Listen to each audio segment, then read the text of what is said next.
कृष्ण हरे राम राम राम हरे हरे। सर्वशास्त्राब्धिपीयूष सर्ववेदैकसत्फल सर्वसिद्धान्तरत्नाढ्य सर्वलोकैकदृक्प्रद सर्वभागवत प्राण श्रीमद्भागवत प्रभो कलिध्वान्तोदितादित्य श्रीकृष्ण परिवर्तित परमानंद पाठाय प्रेम वर्षाक्षरायते सर्वदा सर्वसेव्याय श्रीकृष्णाय नमोऽस्तु मे। मदेक बंधो मत्संगिन मद्गुरो मन्महाधन मन्निस्तारक मद्भाग्य मदानंद नमोस्तुते। असाधु साधुता दायिन अतिनीचोच्चतारक हानमुंच कदाचिन्मां प्रेमणार्थ कंठयो स्फुर। श्रीमद्भागवत महापुराण की जय।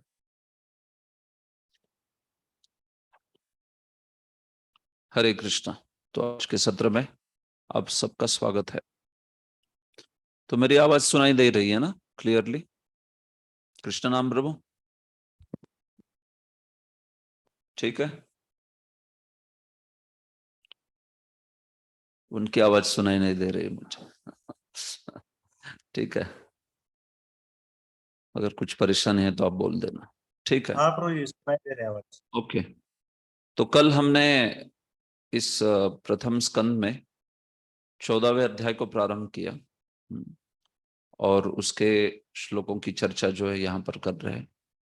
तो इस 14वें अध्याय में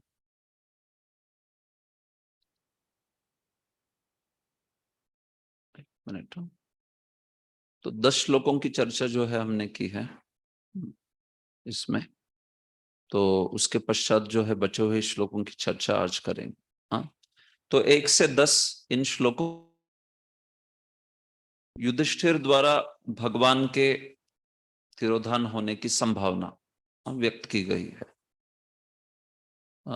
1 से लेकर 10 श्लोकों में आपको याद ही है, कल हमने इसकी चर्चा की कि कैसे अर्जुन जो है 7 महीना द्वारका में गए थे और तब से कुछ वार्ता उनकी कोई खबर नहीं थी। साथ ही साथ द्वारकावासियों के कुशल मंगल के बारे में भी कुछ सुना नहीं था। तो जो युधिष्ठिर है उनको चिंता हुई बहुत। और साथ ही साथ वे जो है बहुत कुछ अरिष्ट अपशकुन जो है देखने लगे। तो वो समझ गए कि जो नारद मुनि ने इंगित किया था वो समय अब आ गया है। तो खास करके जो अरिष्ट है उनका वर्णन आता है अभी आगे। युधिष्ठिर के द्वारा भीमसेन को उनकी चिंता जो है उसको व्यक्त किया उन्होंने भीमसेन को।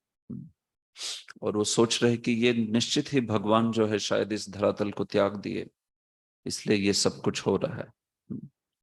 तो जो उत्पात है उन उत्पातों का वर्णन है अभी 11 से लेके 22 श्लोकों में। अलग अलग दिव्य यानी आकाश में जो उत्पात हुए, भौम यानी जो भूमि पे हुए, दैहिक यानी जो देह में हुए। तो इसमें 11वां श्लोक दैहिक उत्पात की बात कर, इसमें देह में क्या वो अपशकुन जो है वो प्रकट हुए। तो देखिए एक साथ बोले, पूर्वक्षी बाहवो मह्यम स्फुरत्यंग पुनः पुनः वेपतुश्चापि हृदये आराधास्यन्ति विप्रियम। चिंता बलराम। मेरे शरीर का बायां भाग, मेरी जांघें, भुजाएं तथा आंखें बारंबार फड़क रही हैं। भय से मेरा हृदय धड़क रहा है। ये सब अनिष्ट घटना को सूचित करने वाले हैं। तो देखिए ये दैहिक उत्पात है। हाँ, देह में जो उसका सूचक दिखाई पड़ रहा है। हाँ, तो पुरुषों के शरीर का बायां भाग, जंघाएं, भुजाएं, हाँ, आंखें ये फड़क रही है तो वो अपशकुन माना जाता है। स्त्रियों के लिए यही दक्षिण, हाँ, दायां, पुरुष के लिए बायां। तो भय से मेरा हृदय जो है वो धड़क रहा है। वो कह रहे उर्वक्षी बाहवो मह्यम, मेरे उरु, अक्षी, आंखें, भुजाएं ये सब फड़क रहे, बार बार फड़क रहे। वे पतुश्चापी हृदय, हृदय भी कंपित हो रहा है। तो ये जरूर ही कोई बहुत विप्रिय, बहुत अशुभ जो है उसको सूचित कर रहा है।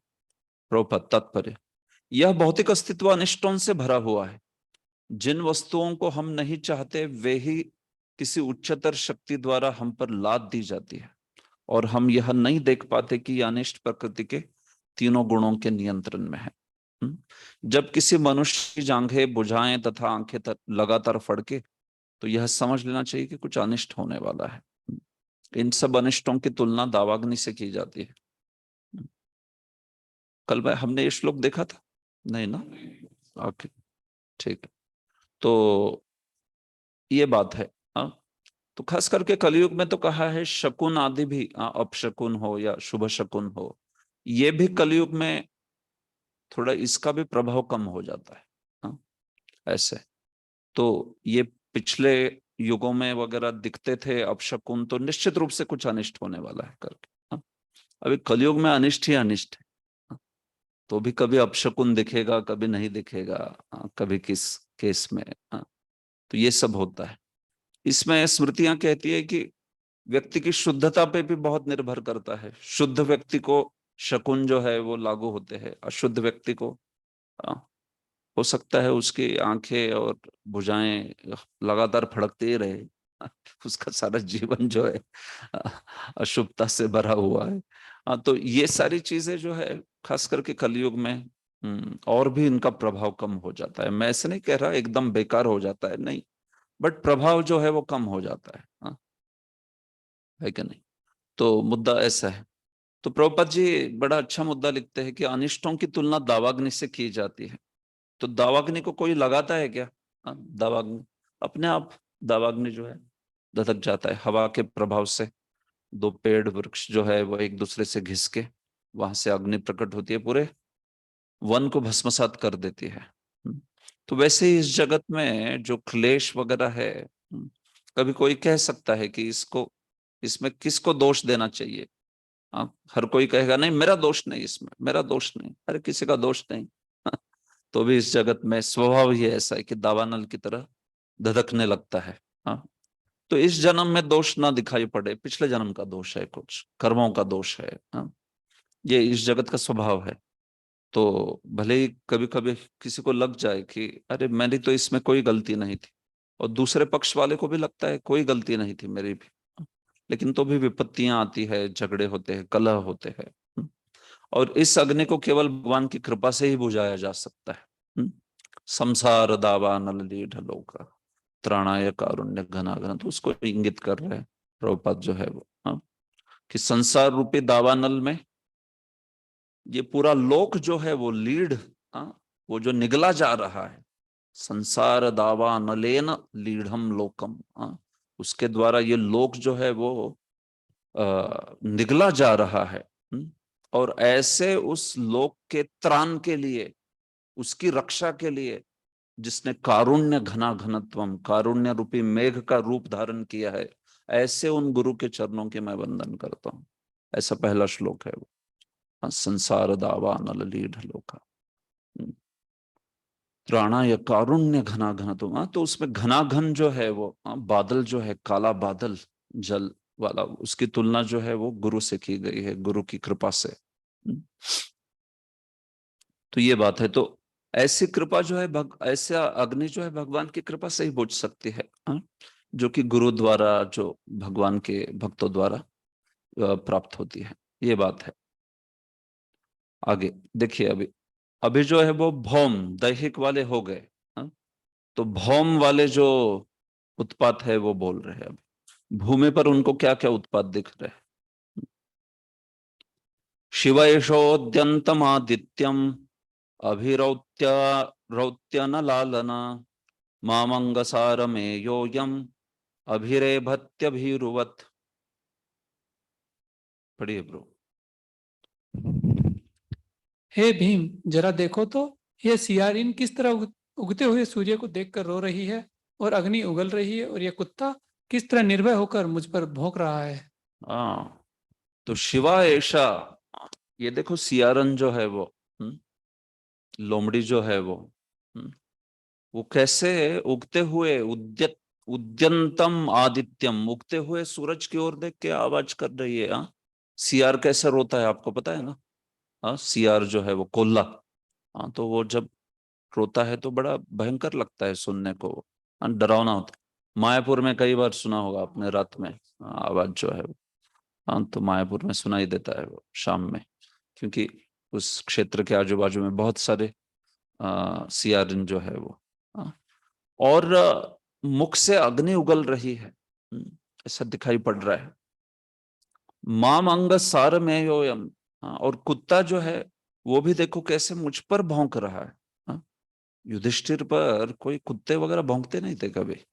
हाँ, वो इस प्रकार का उनका प्रभाव था कि वे जो है हर एक के रक्षणकर्ता के रूप में देखे जाते थे।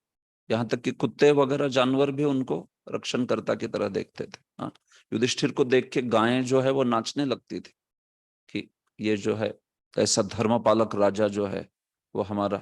तो वैसे ही सारे पशु प्रजा जो है उनको देख के बहुत सुख का अनुभव करती थी, और ये कुत्ता जो है भौंक रहा है उन पर निर्भय होकर। हाँ, तो ये सब जो है बड़े विलक्षण विचित्र लक्षण प्रकट हो रहे हैं। ये क्या हो रहा है ये? हाँ, ऐसे तो ये अपशकुन है। आगे, शस्तः कुर्वन्ति मां सव्यम दक्षिणम पशवो परे, वाहांश्च पुरुष व्याघ्र लक्षये रुदतो मम। हे भीमसेन, हे पुरुष व्याघ्र, अब गाय जैसे उपयोगी पशु मेरी बाईं ओर से निकले जा रही हैं और गधे जैसे निम्न पशु मेरे प्रदक्षिणा कर रहे हैं। मेरे घोड़े मुझे देखकर रोते प्रतीत होते हैं। तो जैसे गैया वगैरह है वो मेरी बाईं ओर से निकल जा रहे हैं, हाँ, माम सव्यम, और गधे जैसे निम्न पशु मेरी प्रदक्षिणा कर रहे हैं। हाँ, दूसरे जो पशु है वो गधे जैसे, जो कि निम्न पशु है वो, तो गधा कोई प्रदक्षिणा कर रहा है तो ये अपशकुन माना जाता है बहुत। हाँ, मतलब जल्दी, हाँ, खेल खत्म ऐसे। वाहंश पुरुष व्याघ्र लक्ष्य रुदतो मम, और जो वाह है घोड़े है वे भी ऐसे लग रहे हैं जैसे मुझे देखकर रो रहे हैं ये, हाँ, रोते प्रतीत हो रहे हैं, जैसे कि ये व्यक्ति के लिए अभी बहुत बड़ा अपशकुन होने वाला है। तो इसलिए गधे उसकी प्रदक्षिणा कर रहे हैं, घोड़े उसको देख के रो रहे हैं। हाँ, क्योंकि समस्त विश्व के और खास करके युधिष्ठिर के सबसे घनिष्ठ प्रेमी हितचिंतक भगवान जो है अभी शरीर त्याग चुके हैं। हाँ, मतलब अपनी लीला समाप्त कर चुके हैं। मृत्युदूतः कपोतो यम उलुकः कंपयन् मनः, प्रत्युलुकश्च कुह्वानैर्विश्वं वै शून्यमिच्छतः। जरा देखो तो, यह कबूतर मानो मृत्यु का दूत हो। उल्लुओं तथा उनके प्रतिद्वंदी कौवों की चीख मेरे हृदय को दहला रही है। ऐसा प्रतीत होता है मानो वे संपूर्ण ब्रह्मांड को शून्य बना देना चाहते हैं।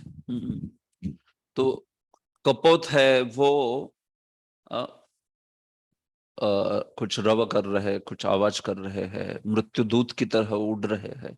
उल्लुक, हाँ, जो उल्लू है, हाँ, वो दिन में दिखाई पड़ रहा है और भयंकर चीख रहा है। उल्लू, उल्लू की चीख सुनी आपने? अब बड़ी डरावनी होती है उल्लू की चीख भी। हाँ, एकदम खतरनाक आवाज होती है। हाँ, वैसे ही कौवे जो है, कौवों की चीख जो है, हाँ, तो मेरे हृदय को दहला रही है। हाँ,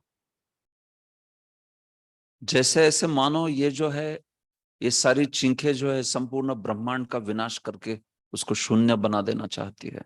हाँ, तो सारे अपशकुन बोले जा रहे हैं।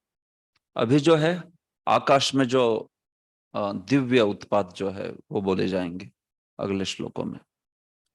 धूम्रा दिशा परिधयः कंपते भूसहाद्रिभिः, निर्घातश्च महांस्तात साकं च स्तन इत्नुभिः। जरा देखो तो, किस तरह धुआं आकाश को घेरे हुए है। ऐसा प्रतीत हो रहा है मानो पृथ्वी तथा पर्वत कांप रहे हों। बिना बादलों की यह गर्जन तो जरा सुनो, और आकाश से गिरते वज्रपात को तो देखो। सर्वत्र धुआं हो गया है, आकाश को घेर दिया धुएं ने। ऐसे कोई आग लगी नहीं है कहीं पर, लेकिन धुआं जो है सर्वत्र दिख रहा है। ऐसे लग रहा है जैसे पृथ्वी कांप रही है। पर्वत जो है पृथ्वी पर वो कांप रहे हैं। और फिर आकाश से वज्रपात हो रहा है, अश्नियां आदि गिर रही है। साकम च स्तन इतनो भी, और आकाश से बादलों की जो गर्जना है वो भयंकर गर्जना हो रही है। इस प्रकार से वायुर्वाति खर स्पर्शो रजसा विसृजंस्तमः असृग वर्षन्ति जलदा बीभत्समिव सर्वतः। वायु तेजी से बह रही है और वह सर्वत्र धूल बिखराकर अंधेरा उत्पन्न कर रही है। बादल सर्वत्र रक्तिम आपदाओं की वर्षा कर रहे हैं। वायु बहुत खर स्पर्श, वायु का तो बड़ा कोमल स्पर्श होना चाहिए, लेकिन ऐसी वायु बह रही है कि जो बड़े खर स्पर्श, मतलब उसका स्पर्श जो है बहुत ही असह्य है, बहुत भयानक, बहुत ही परेशानी में डालने वाला असह्य ऐसा स्पर्श उसका है, खर स्पर्श। मुलायम स्पर्श नहीं है वो बिल्कुल। रजसा विसृजंस तमः, और सर्वत्र धूल बिखरा रही है वायु जो है वो। असृग वर्षन्ति जलधा, बादलों से रक्त गिर रहा है नीचे। असृग वर्षन्ति, जलद जो है बादल, वो ऐसा दिख रहा है कि रक्त जो है वो गिर रहा है उसमें से। कहां से आ रहा है रक्त, लोग सोच रहे, तो बादलों से गिर रहा है। बीभत्समिव सर्वतः, भयानक, इस प्रकार से बहुत भयानक जो है दृश्य दिखाई पड़ रहे हैं यहाँ पर। सूर्यम हत प्रभम पश्य ग्रहमर्दम मिथो दिवि ससंकुलैर्भूतगणैः ज्वलिते इव रोदसी। सूर्य की किरणें मंद पड़ रही हैं और तारे परस्पर भिड़ रहे प्रतीत हो रहे हैं। भ्रमित जीव जलते हुए तथा रोते प्रतीत हो रहे हैं। सर्वत्र धूल, सर्वत्र धुआं दिख रहा है, सूर्य की किरणें मंद पड़ रही है। यह सब दिन में ऐसा हो रहा है, और ग्रह जो है एक दूसरे से भिड़ रहे हैं। भ्रमित जीव जलते हुए तथा रोते हुए प्रतीत हो रहे हैं। आगे, नद्यो नदाश्चक्षुभिता सरांसी च मनांसी च न ज्वलत्यग्निराजेन कालोयम किम विधास्यति। नदियां, नाले, तालाब, जलाशय तथा मन सभी विक्षुब्ध हैं। घी से अग्नि नहीं जल रही है। यह कैसा असामान्य समय है? आखिर क्यों, क्या होने वाला है? आपने दशम स्कंद में भगवान के आविर्भाव के वक्त के वर्णन सुने होंगे। एग्जैक्टली अपोजिट है इसके, एकदम विरुद्ध। सारे नदियां, सारे नद मतलब छोटे नदियां, नाले, तालाब सारे शांत हो गए। सर्वत्र सबके मन शांत हो गए। और सारे जो सुंदर सुंदर आकाश में, भूमि पर जो अनेक ऐसे सुंदर सुंदर प्रकृति के पहलू है वो हो रहे हैं। जो यज्ञ बंद पड़े हुए थे कंस के भय के कारण, वो यज्ञ में अग्नि जो है स्वयं से धधकने लगी जब श्री कृष्ण के आविर्भाव का समय आया था। कंस ने सबको बोल के रखा था, सारे यज्ञ वगैरह बंद करके कंस ने बड़ा उत्पात मचाया था। तो ऐसे हो गया कि साधुओं के, मुनियों के यज्ञ कुंड में खुद से आग जो है वो जलने लगी एकदम, सारे वैदिक यज्ञ जो है। तो यहाँ पे न ज्वलत्य अग्निराज्य न, यहाँ पे ऐसे हो रहा है कि वो ट्राई कर रहा है तो भी अग्नि नहीं जल रही, घी से अग्नि नहीं जल रही है, बुझ रही है अग्नि बार। जलाशय क्षुब्ध है, मन क्षुब्ध है सबके, नदियां, नाले, तालाब सब कुछ क्षुब्ध हो गए। ये कैसा समय है? कालो अयम किम विधास्यति, क्या लेके आएगा ये काल? क्या देने वाला है ये काल? ये तो भयंकर काल कुछ आने वाला जो है। सरामसिच मनामसिच, सरस मतलब तालाब, जलाशय, मनस मतलब मन। तो मन और जलाशय दोनों भी शांत जो है वो होने चाहिए, लेकिन दोनों भी क्षुब्ध है बहुत भयंकर। न पिबंती स्तनम वत्सा न दुह्यंती च मातरः रुदंत्यश्रुमुखा गावो न ऋष्यन्त्य ऋषभा व्रजे। बछड़े न तो गौओं के थनों में मुंह लगा रहे हैं, न गौवें दूध देती हैं। वे आंखों में आंसू भरे खड़ी खड़ी रंभा रही हैं और बैलों को चरगाहों में कोई प्रसन्नता नहीं हो रही है। वत्स जो है वो स्तन से दूध नहीं पी रहे गौओं के, और गौवें दूध भी नहीं दे रही। रुदंती अश्रु मुखा गावो, ऐसा लग रहा है गौवें भी सारी अश्रु मुखा होकर रो रही है। हाँ? और जो बैल है वो भी बिल्कुल हर्षभरित नहीं है, वो भी बहुत दुखी लग रहे हैं, बहुत क्षुब्ध लग रहे हैं, कोई प्रसन्नता नहीं है उनके। हाँ, न ऋष्यन्ति ऋषभ। आगे, दैवतानि रुदन्ति व स्विद्यन्ति ह्युच्चलन्ति च इमे जनपदा ग्रामा पुरोद्याना कराश्रमा भ्रष्टश्रियो निरानंदा किमघम दर्शयन्ति नः। मंदिर में अर्च विग्रह रोते, शोक करते तथा पसीजते प्रतीत हो रहे हैं। ऐसा लगता है कि वे पलायन करने वाले हैं। सारे सागर, सारे नगर, ग्राम, कस्बे, बगीचे, खाने तथा आश्रम अब सौंदर्य विहीन तथा समस्त आनंद से रहित हैं। मैं नहीं जानता कि हम पर किस तरह की विपत्तियां आने वाली हैं। दैवतानि रुदन्ति व। हाँ, मंदिर में अर्च विग्रह भी ऐसे लग रहा है जैसे रो रहे हैं वो। हाँ। स्विद्यन्ति, उन्हें पसीना छूट रहा है अर्च विग्रहों को। हाँ। ह्युच्चलन्ति च, ऐसे लग रहा है कि वो जो है अभी निकल जाएंगे। हाँ, उड़ के चले जाएंगे, बाहर चले जाएंगे। इमे जनपदा ग्रामा, और जो जनपद है, हाँ, शहर है, ग्राम है, गांव, हाँ, कस्बे है, उद्यान है, बगीचे है, सब जो है ऐसे उसके उनके सौंदर्य विहीन हो रहे हैं। हाँ, वहां पे इन जगहों पे तो बड़ा आनंद आता है, बगीचों में, हाँ, ग्राम नगर हो, लेकिन सब सौंदर्य विहीन हो रहे हैं, आनंद से रहित हो रहे हैं। किम अघम दर्शयन्ति नः, ये हमें क्या पाप दिखाने वाले हैं, ये हमें क्या विपत्ति दिखाने वाले हैं, ये सब जो अपशकुन है वो। मन्येतैर्महोत्पातैः नूनं भगवतः पदैः अनन्य पुरुष श्रीभिर हीना भूर हत सौभगा। मैं सोचता हूँ कि पृथ्वी पर कि ये सारी उथल पुथल विश्व के सौभाग्य की किसी बहुत बड़ी हानि को सूचित करने वाले हैं। संसार भाग्यशाली था कि उस पर भगवान के चरण कमलों के पद चिन्ह अंकित हुए, किंतु ये लक्षण यह सूचित कर रहे हैं कि अब आगे ऐसा नहीं रह पाएगा। हाँ, तो वो देखिए समझ गए। हाँ, हम मन्य, मैं ये मानता हूं कि ये सब क्या है। हाँ, ये जो महा उत्पात है सारा, ये इसलिए ही है क्योंकि अभी जो भू है, हाँ, भूर हत सौभगा, ये जो पृथ्वी है उसका सौभाग्य जो है वो खत्म हो गया। हाँ, क्यों? क्योंकि भगवतः पदैहि अनन्य पुरुष श्रीभि हीना। हाँ, ये जो पृथ्वी है उस अनन्य पुरुष, अनन्य पुरुष मतलब असामान्य पुरुष, एकमात्र एकमेवा द्वितीय पुरुष श्री कृष्ण के सौंदर्य से, श्री कृष्ण के उन सुंदर पद कमलों से, जिन पर बड़े सुंदर सुंदर, हाँ, चिन्ह है। हाँ, है कि नहीं, भगवान के एक चरण कमल पर 7 निशान है, दूसरे पे 11 है, 18 अलग अलग सुंदर निशान है भगवान के चरण कमलों। तो उनसे, उस सुंदर चरण कमलों से जो कि शुभ चिन्हों से युक्त है, उससे ये जो भूमि है हत सौभगा, अभी जो उससे हीन बन गई है, तो इसलिए उनका सौभाग्य जो है वो चला गया। हाँ, पृथ्वी का।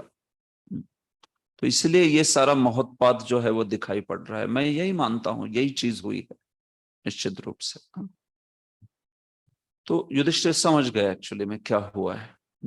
इति चिंतयतः तस्य दृष्टारिष्टेन चेतसा राज्ञः प्रत्यागमत् ब्राह्मण यदुपुर्याः कपिध्वजः।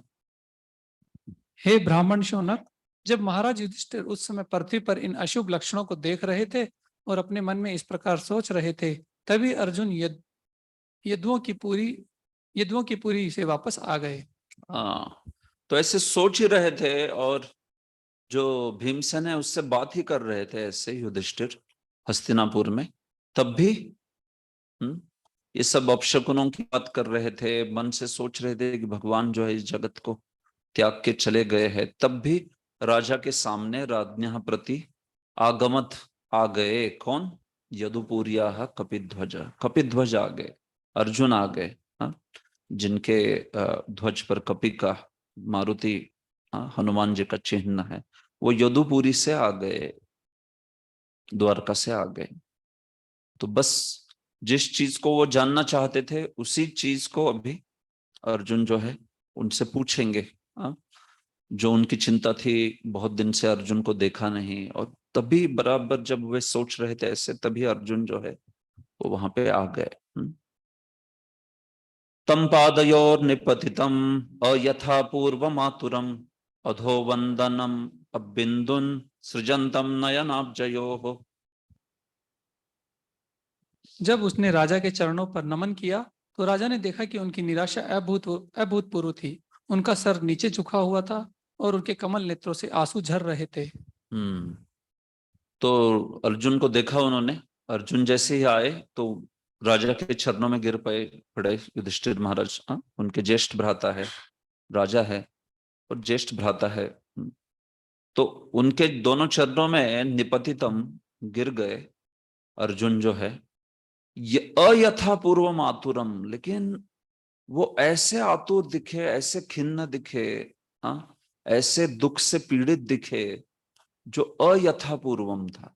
ऐसा कभी नहीं देखा था, इतना दुखी उनको चेहरे से ही वो कभी इतने दुखी नहीं दिखे थे। अधो वदनम, उनके चरणों में गिर के वे उठे और फिर नीचे जो है अपना वदन करके, अपना मुख जो है नीचे झुकाकर, अब बिंदुन सृजंतम, नेत्रों से उनके सतत अश्रुधारा बहने लगे। जो अश्रुओं के बिंदु है वो उनके दोनों नेत्रों से बाहर निकलने लगे। ऐसी स्थिति में तो युधिष्ठिर सोचे, जो मैं सोच रहा हूं वही चीज हुई है। क्यों क्यों अर्जुन जो है इतने अभूतपूर्व रूप से दुखी लग रहे, अयथा पूर्वम आतुरम। विलोक्यो विलोक्योद्विग्न हृदयो विच्छायम मनुजम नृपः पृच्छति स्म सुरन्मध्ये संस्मरन् नारदेरितम्। हृदय की उद्विग्नताओं के कारण अर्जुन को पीला हुआ देखकर राजा ने नारद मुनि द्वारा बताए गए संकेतों का स्मरण करते हुए मित्रों के मध्य में ही उनसे पूछा। तो इस प्रकार से युधिष्ठिर जो भी स्वयं उद्विग्न हृदय थे, उन्होंने विच्छायम, ऐसे जिनके मुख की सब कांति चली गई है, हीन कांतिम, विच्छायम, जिनके मुख की सब कांति चली गई है, ऐसे अपने अनुज को, मतलब अर्जुन को देखा तो उनको देखकर पृच्छति स्म, यह पूछ लिया। सुरन मध्य, सबके सामने, वहां पे भीमसेन आदि अन्य पांडव आदि भी थे, उनके सामने पूछ लिया। संस्मरण नारदेरितम, इस चीज को याद करते हुए कि नारद मुनि क्या बोले थे, कि जब तक आप यहाँ पे भगवान है तब तक आप यहाँ पे रुकिए। बस भगवान जो है अपने सब कार्य समाप्त कर चुके हैं, बस अभी अंत का ही कार्य उनका जो है वो रुका हुआ है। ये सब शब्द याद आए, और जब तक भगवान है यहाँ पर तब तक आप भी प्रतीक्षा कीजिए ऐसे। तो इसलिए युधिष्ठिर अभी जो है अर्जुन से वार्तालाप करते हैं, जो कि द्वारका से आए। ठीक है, तो अभी श्लोक संख्या 25 से लेके श्लोक संख्या 33 तक वे जो है अर्जुन से द्वारका के कुशलता के बारे में कहेंगे, पूछेंगे। 25 से लेके 34 श्लोक तक ऑलमोस्ट। युधिष्ठिरुवाच कच्चिदानर्थपूर्यां न स्वजना सुखमासते मधुभोज दशार्हार्ह सात्वकांधक वृष्णया। महाराज युधिष्ठिर ने कहा, मेरे भाई, मुझे बताओ कि हमारे मित्र तथा संबंधी यथा मधु, भोज, दशाहर, आर्ह, सात्वत, अंधक तथा यदुवंश के सारे सदस्य अपने दिन सुख से बिता रहे हैं ना? युधिष्ठिर ने पूछा कि कच्चिद अनर्थपूर्याम, जो द्वारका है उसमें हमारे स्वजन सुखम आसते, वे सुख से तो है ना? सारे ये जो उनके स्वजन है, मधु, भोज, दशार्ह, अर्ह, आर्ह, सात्वत, अंधक, वृष्णि, ये सारे जो है वो यदुकुल के 7 जो प्रमुख विभाग है, वो मधु, भोज, दशार्ह, अर्ह, सात्वत, अंधक और वृष्णि, जो 7 है वो यदुकुल में भी उपकुल जो है वो बड़े प्रसिद्ध है सारे। तो क्या ये सुख से वहां पर विद्यमान है, पूछने लगे। हालांकि अनिष्ट की तो बात सोच ही रहे थे, लेकिन उन्होंने सोचा कि अर्जुन से पूछ लेते हैं। तो आतुरता से उन्होंने अर्जुन से पूछा ये चीज। शूरो मातामह कश्चित स्वस्त्यास्ते वाथ मारीशः मातुलः सानुजः कश्चित कुशल्यानक दुंदुभिः। मेरे आदरणीय नाना शूरसेन प्रसन्न तो हैं तथा मेरे मामा वसुदेव तथा उनके छोटे भाई ठीक से तो हैं। शूरो मातामहः, हाँ, पितामह होता है वैसे, मातामह, पितामह मतलब दादाजी, मातामह मतलब नाना जी। हाँ, तो जो युधिष्ठिर है उनके नाना जी है शूरसेन, है कि नहीं। शूरसेन जो है वो कुंती के पिता है। हाँ, कुंती और वसुदेव जो है वो भाई बहन है। तो कुंती जो है वो ऐसी 5 पुत्रियां थी शूरसेन को, और 10 पुत्र थे। तो सबसे उसमें जो श्रेष्ठ था वो वसुदेव, और पुत्रियों में कुंती जो है वो सबसे प्रमुख थी। लेकिन चूंकि उनके एक भाई कुंती भोज को कोई भी संतान नहीं थी, तो इसलिए उन्होंने कुंती को कुंती भोज को दे दिया, और इसलिए कुंती भोज के यहाँ पे जाने से उनका नाम कुंती हुआ। पहले नहीं तो प्रथा थी, वो प्रथा है उनका नाम जो। तो प्रथा जो है उसके पिता है शूरसेन, तो इसलिए युधिष्ठिर के कौन हुए वो, नाना जी हो गए। हाँ, मातामह, माता के पिता। हाँ, स्वस्थ्यास्ते वाथ मारीशः, तो बड़े वे जो है मारिश है, वे जो है बड़े मान्य है, सम्मान्य है, आदरणीय है। वो कैसे है, वो स्वस्थ है वहां पर। हाँ, मातुलह सानुजह कश्चित, और साथ ही साथ मेरे मामा जो है वो कैसे है। हाँ, कौन है मामा, वसुदेव, कुंती के भाई वसुदेव जो है, सानुजह उनके सारे छोटे भाइयों के साथ, जो भी और 9 भाई थे उनके उनके साथ। कश्चित कुशली आनक दुंदुभी, क्या वे सब जो है, आनक दुंदुभी वसुदेव और फिर उनके छोटे भाई, क्या सब वे कुशल है। सबके कुशल मंगल के बारे में पूछ रहे हैं। सप्तस्वसारस्तत्पत्न्यो मातुलान्यः सहात्मजाः आसते सश्नुषा क्षेमं देवकी प्रमुखा स्वयं। देवकी इत्यादि उनकी 7 पत्नियां परस्पर बहिनें हैं। वे तथा उनके पुत्र एवं बहुएं सब सुखी तो हैं। तो सबके बारे में, भगवान के इन प्रिय भक्तों के बारे में, जो कि उनके सगे संबंधी भी है, उसके बारे में युधिष्ठिर पृच्छा कर रहे हैं। सप्त स्वसार तत्पत्नियों, वसुदेव की जो पत्नियां हैं, 18 पत्नियां थी वसुदेव की। हाँ, तो उसमें से 7 पत्नियां जो है वो एक ही पिता से थी, मतलब भगिनियां थी, सहोदरियां थी सारी की सारी। तो वो देवक की, देवक की 7 पुत्रियां, तो उसमें देवकी जो है वो प्रमुख थी। हाँ, तो सप्त स्वसारस तत्पत्नियों, तो इस प्रकार से ये जो 7 बहनें हैं जो कि उनकी पत्नियां हैं, मातुलान्य सहात्मजा, तो बोल रहे कि और मेरी जो मौसियां हैं, हाँ, मातुलान्य सहात्मजा, हाँ, तो वो जो है वो कैसी है बाकी। हाँ, आसते सश्नुषा क्षेमम देवकी प्रमुखा स्वयं। हाँ, तो वो कैसे अपने स्नुषाओं के साथ, हाँ, मतलब जो देवकी तथा वसुदेव के पुत्र है उनकी सब अपनी पत्नियां भी है कि नहीं। वसुदेव जी के अन्य भी पुत्र थे अन्य पत्नियों के द्वारा, तो उन पुत्रों की जो पत्नियां है, मतलब स्नुषा हो गई उनकी। हाँ, सून को क्या कहते, बहू, बहू स्नुषा। हाँ, क्षेमम देवकी प्रमुखा, तो ये सारी जो है वो कैसे, वो ठीक है, सब सुखी तो है। कश्चिद राजा हुको जीवत्य सत्पुत्रोस्य चानुजः ऋधिकः ससुतो क्रूरो जयंत गदसारणाः आसते कुशलम कच्चिद ये च शत्रुजिदादयः कच्चिदास्ते सुखम रामो भगवान सात्वताम प्रभु। क्या उग्रसेन जिसका पुत्र दुष्ट कंस था तथा उनका छोटा भाई अब भी जीवित है? क्या ऋदिक तथा उसका पुत्र कृतवर्मा कुशल से हैं? क्या अक्रूर, जयंत, गद, सारण तथा शत्रुजीत प्रसन्न है? भक्तों के रक्षक भगवान बलराम कैसे हैं? आहुक, राजा आहुक, आहुक जो है वो उग्रसेन, उग्रसेन का अन्य नाम है आहुक जो है वो। तो उग्रसेन क्या अभी भी जीवित है वो? जीवती, हाँ, क्योंकि इस समय तो वे काफी वृद्ध हो गए होंगे।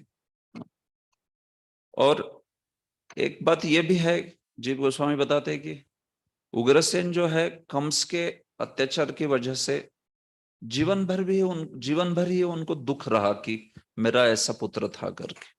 हाँ, तो हमेशा ही उग्रसेन जो है कंस के वध के बाद भी दुखी रहते थे काफी, कि उनको बहुत शर्म लज्जा जो होती थी कि ये कैसा पुत्र जो है, हाँ, मेरा। हाँ, हालांकि वो तो आप जानते हो वो तो उनका भी पुत्र नहीं था। हाँ, वो तो द्रुमिल का पुत्र था कंस जो है वो।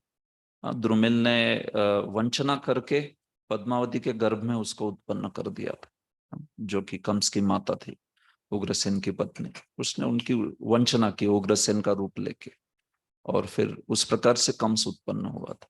हाँ, लेकिन उनको, क्योंकि उनका पुत्र था, उनकी पत्नी के गर्भ से निकला था, तो इसलिए उनको बहुत दुख था उस चीज का। तो कश्चित राजा अहुको जीवती, क्या वे राजा अभी भी जीवित है?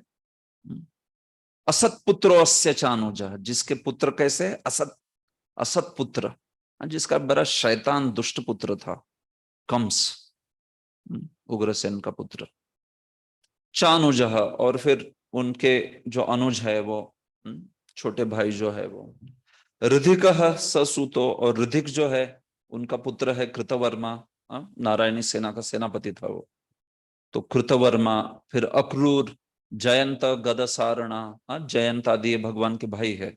जयंत, गद, सारण ये सब भगवान के भाई है। गद और सारण रोहिणी के पुत्र है। जयंत भी और एक रानी के पुत्र है वसुदेव की। ये भगवान के सब भाई है, छोटे भाई।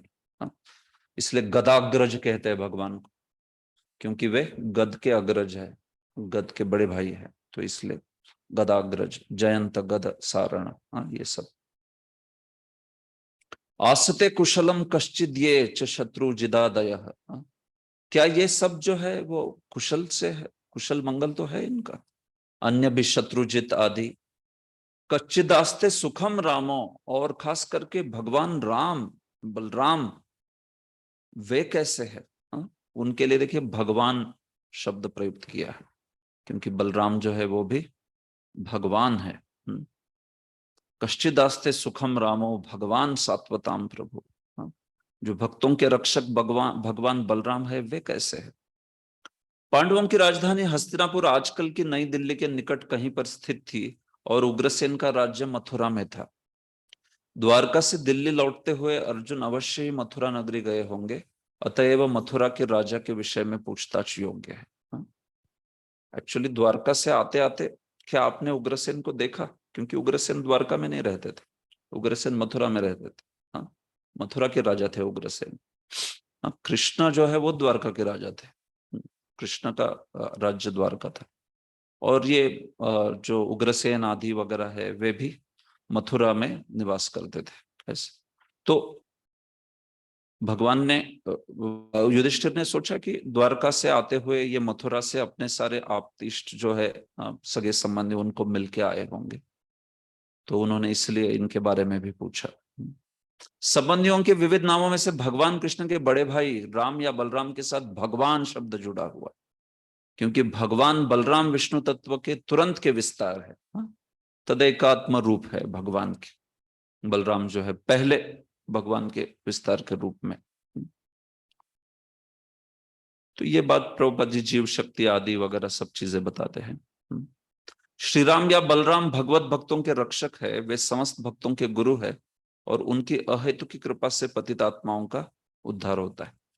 भगवान चैतन्य के आविर्भाव समय प्रभुपाद जी भक्तों के रक्षक, जीवों के उद्धार के रूप में जगाई मधाई का भी बता रहे चैतन्य महाप्रभु का यहाँ पर। ठीक है। प्रद्युम्न सर्ववृष्णीनां सुखमास्ते महारथः, गंभीर यो निरुद्धो वर्धते भगवानुत। वृष्णि कुल के महान सेनापति प्रद्युम्न कैसे हैं? वे प्रसन्न तो हैं, और भगवान के पूर्ण अंश अनिरुद्ध ठीक से तो हैं। तो प्रद्युम्न जो है वो सेनापति थे, मतलब वृष्णि कुल में सबसे प्रमुख जो थे सेना नायक थे। बाकी उसमें एक सेक्शन नारायणी सेना का वो कृतवर्मा के पास था, लेकिन प्रद्युम्न तो सबके ही प्रमुख थे। सर्ववृष्णि नाम, सारे वृष्णियों के जो महारथ है सारे विष्णुओं में, सारे वृष्णियों में, ऐसे वो प्रद्युम्न भगवान के पुत्र थे। रुक्मिणी में जो भगवान के उत्पन्न पुत्र है वो प्रद्युम्न। गंभीर रयः, और जो बहुत युद्ध में बड़े निपुण है, युद्ध में बहुत ही दक्ष है, ऐसे गंभीर रय। अनिरुद्ध, जो है अनिरुद्ध किसके पुत्र है? प्रद्युम्न के पुत्र है। प्रद्युम्न के द्वारा जो रुक्मवती है उसमें उत्पन्न। रुक्मवती किसकी कन्या थी? रुक्मी की कन्या थी। तो रुक्मी की कन्या रुक्मवती और प्रद्युम्न, इन दोनों का पुत्र हुआ अनिरुद्ध। ये सारे जो है भगवान के, प्रद्युम्न है या संकर्षण है, ये चतुर्व्यूह उसमें आते हैं। संकर्षण भगवान, प्रद्युम्न, संकर्षण, अनिरुद्ध, वासुदेव। तो ये भी यहां पर बोला गया है। वे भगवान के पूर्णांश, अनिरुद्ध ठीक से तो है, प्रद्युम्न और अनिरुद्ध भी भगवान के अंश है, और इस तरह वे दोनों भी विष्णु तत्व है। द्वारका में भगवान वासुदेव अपने पूर्णांशों संकर्षण, प्रद्युम्न तथा अनिरुद्ध सहित अपनी दिव्य लीलाओं में व्यस्त रहते हैं। आगे, सुषेष्टश्चारुदेष्णश्च सांबो जाम्बवती सुतः अन्ये च कार्ष्णि प्रवरा सपुत्रा ऋषभादयः। कृष्ण के सभी सेनानायक पुत्र तथा सुषेण, चारुदेशेण, जाम्बवती पुत्र सांब तथा ऋषभ अपने अपने पुत्रों समेत ठीक से तो रह रहे हैं। तो सुषेण, चारुदेशना, ये सब भगवान के पुत्र है। रुक्मिणी के पुत्र थे चारुदेशना। सुषेण शायद सत्यभामा के पुत्र है। सांब जो है जाम्बवती के पुत्र है। अन्य चकारष्णि प्रवरा, स्वपुत्रा ऋषभादया, ऋषभादि अन्य जो भी कार्ष्णि प्रवर है, वे कैसे है? वे सब ठीक है, सबके बारे में पूछ रहे, कुशल मंगल सबको याद रख के पूछ रहे है कि नहीं? तो एक ही इसमें पूछ सकते हैं ना, कैसे है, सब ठीक है उधर, ऐसे। लेकिन एक एक को पूछ रहे, एक एक को याद कर रहे। भगवान के विशेष भक्त है सारे, भगवान के संगी है, भगवान के नित्य पार्षद है, तो हर एक को याद कर रहे, ये कैसे, ये कैसे, ये कैसे। उनका स्नेह दर्शाता है स्वाभाविक। बड़ा स्नेह था युधिष्ठिर जी का सारे ही पांडवों का यदुओं के प्रति। यदु और जो कुरु, मतलब उसमें भी पांडव, उनका बहुत स्नेह था एक दूसरे के प्रति। लेकिन जैसा कि पहले कहा जा चुका है, भगवान कृष्ण की 16,108 पत्नियां थी और हर एक को 10-10 पुत्र थे। अतएव कुल मिलाकर 16,108 इंटू 10, 1,61,080 पुत्र थे।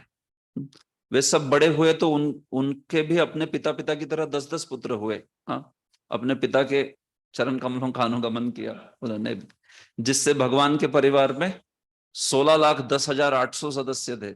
है कि नहीं? 16,10,800 सदस्य एक ही परिवार में, एकदम जबरदस्त फैमिली। भगवान असंख्य जीवों के पिता है, अतएव उनमें कुछ ही इस पृथ्वी पर भगवान की द्वारका की दिव्य लीलाओं में उनके संगी रूप में बुलाए गए थे। यह आश्चर्य की बात नहीं है कि भगवान के परिवार में इतने सारे लोग थे। अच्छा तो यह होगा कि भगवान की तुलना अपने साथ करने से बचा जाए, और जो ही हम भगवान के दिव्य पद के थोड़े से अंश को ही समझ लेते हैं, त्यों ही यह बात एक सच्चाई बन जाती है। तुलना करना ही गलत है। आश्चर्य मत करो, भगवान के परिवार में इतने लोग कैसे हो सकते? अरे ये तो बहुत कम है कि नहीं? सारे ही उनके परिवार के। कभी प्रभुपाद भी ऐसे ही बोलते थे, किसी ने कहा कि भगवान ने 16,108 पत्नियां की। प्रभुपाद बोलते थे 16,108 कम है, 16,01,08 करना है। सारी भगवान की पत्नियां हैं ऐसे। ये बात है। एक बार एक सन्यासी भी थे, तो उनको एक व्यक्ति, भारतीय व्यक्ति था, और ऑस्ट्रेलिया में प्रचार कर रहे थे। वो इस प्रभुपाद जी के शिष्य है, अभी भी है।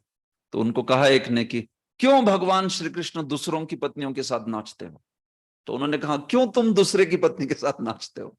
उसने कहा मैं नहीं नाचता दूसरे की पत्नी के साथ। वो बोले सारे जो है कृष्ण की पत्नी है, तुम्हारी पत्नी भी कृष्ण की पत्नी है, तो तुम कृष्ण की दूसरों की पत्नी के साथ नाच रहे हो। तो एकदम हाँ बोला स्वामी जी, बराबर है, बात तो सही है। ऐसे हाँ, एकदम।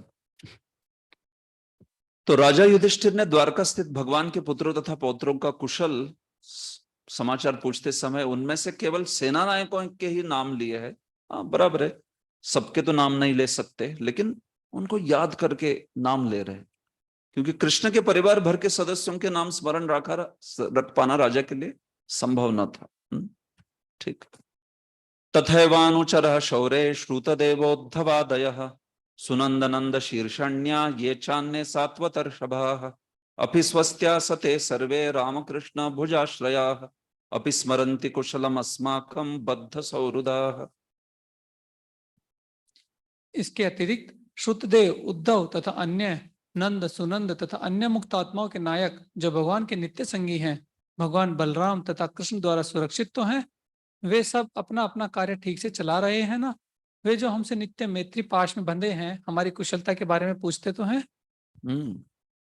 और बाकी भगवान के अनुचर जो है, शौरी, भगवान को शौरी कहते हैं, लेकिन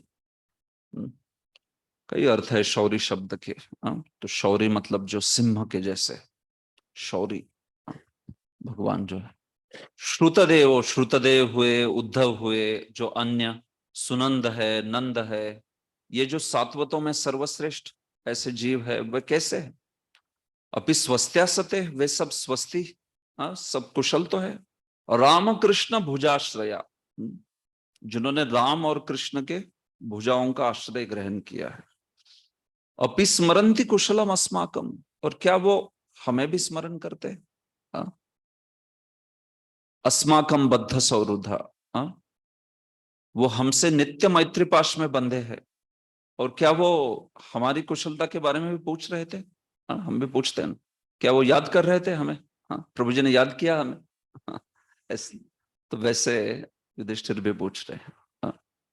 देखिए प्रभुपाद जी, विष्णु तत्व तथा जीव तत्व में यही अंतर होता है। जीव तत्व भगवान के अत्यंत सूक्ष्म शक्तिमान कण है, अतएव उन्हें सदैव भगवान की सुरक्षा की आवश्यकता पड़ती है। रामकृष्ण भुजाश्रय, और भगवान अपने सेवकों को सर्वदा समस्त सुरक्षा प्रदान करने में प्रसन्न रहते हैं। उस शब्द की व्याख्या हो रही है रामकृष्ण भुजाश्रय। तो उससे प्रभुपाद जी मुक्तात्मा और कृष्ण, इन दोनों में जो भेद है उसके बारे में यहाँ पे बातें कर रहे हैं। तो कुछ बेसिक फिलोसॉफिकल पॉइंट्स प्रभुपाद कह रहे हैं इसमें। भगवान अपि गोविंदो ब्रह्मण्यो भक्त वत्सलः कच्चित पुरे सुधर्मायाम सुखमास्ते सुहृद्वृतः। पूर्ण पुरुषोत्तम भगवान श्री कृष्ण जो गायों, इंद्रियों तथा ब्राह्मणों को आनंद प्रदान करने वाले हैं और अपने भक्तों के प्रति अत्यंत वत्सल हैं, अपने मित्रों से घिरकर द्वारकापुरी में पवित्र सभा का भोग तो कर रहे हैं। और भगवान अंत में, देखिए भगवान के बारे में कुशल नहीं पूछ सकते थे। भगवान की कुशलता का प्रसंग का अनौचित्य हो जाता था। इसलिए किस प्रकार से पूछते हैं, श्रीधर स्वामी कह रहे इस चीज को कि भगवान अपि गोविंदो ब्रह्मण्यो भक्तवत्सल। गोविंद भगवान जो कि ब्रह्मण्य है, भक्तवत्सल है, क्या वे अपने द्वारका में सुधर्मा में सुखपूर्वक विराजमान तो है? मतलब कि कहीं गए हैं बाहर द्वारका से? द्वारका में सुधर्मा में कुशल पूर्वक विराजमान है ना वो? ऐसे नहीं पूछा कि क्या वो भगवान कुशल है कि नहीं। भगवान कुशल है कि नहीं, ऐसे प्रश्न का अनौचित्य हो जाता था। तो इसलिए ये पूछा कि क्या वे जो है अपनी उस सभा में, सुधर्मा जो है वो, तो वो जो सुधर्मा स्वर्ग से लाई गई थी। सुधर्मा जो भवन था भगवान का, राजसभा भवन जो था वो, तो उस सुधर्मा भवन को स्वर्ग से लाया गया था। बड़ी विशेष थी वो। उसके अंदर जो भी कोई बैठता था तो उसको जो भूख है, प्यास है, जो 6 प्रकार के 6 प्रकार के दुख है ना, वो दुख उसको अनुभव नहीं होता था। भूख, प्यास, थकान, शोक, जन्म मृत्यु, ये सब कुछ नहीं लगता था उसको। वहां पे जब तक बैठा है उसमें सुधर्मा में, ऐसा तो चलता रहेगा लंबा, मतलब सेशन जो है उसमें चर्चा चलती रहेगी। लोकसभा में खाना पीना, मानिए इसका कुछ भी आपको पीड़ा जो है नहीं हो रही है। हाँ?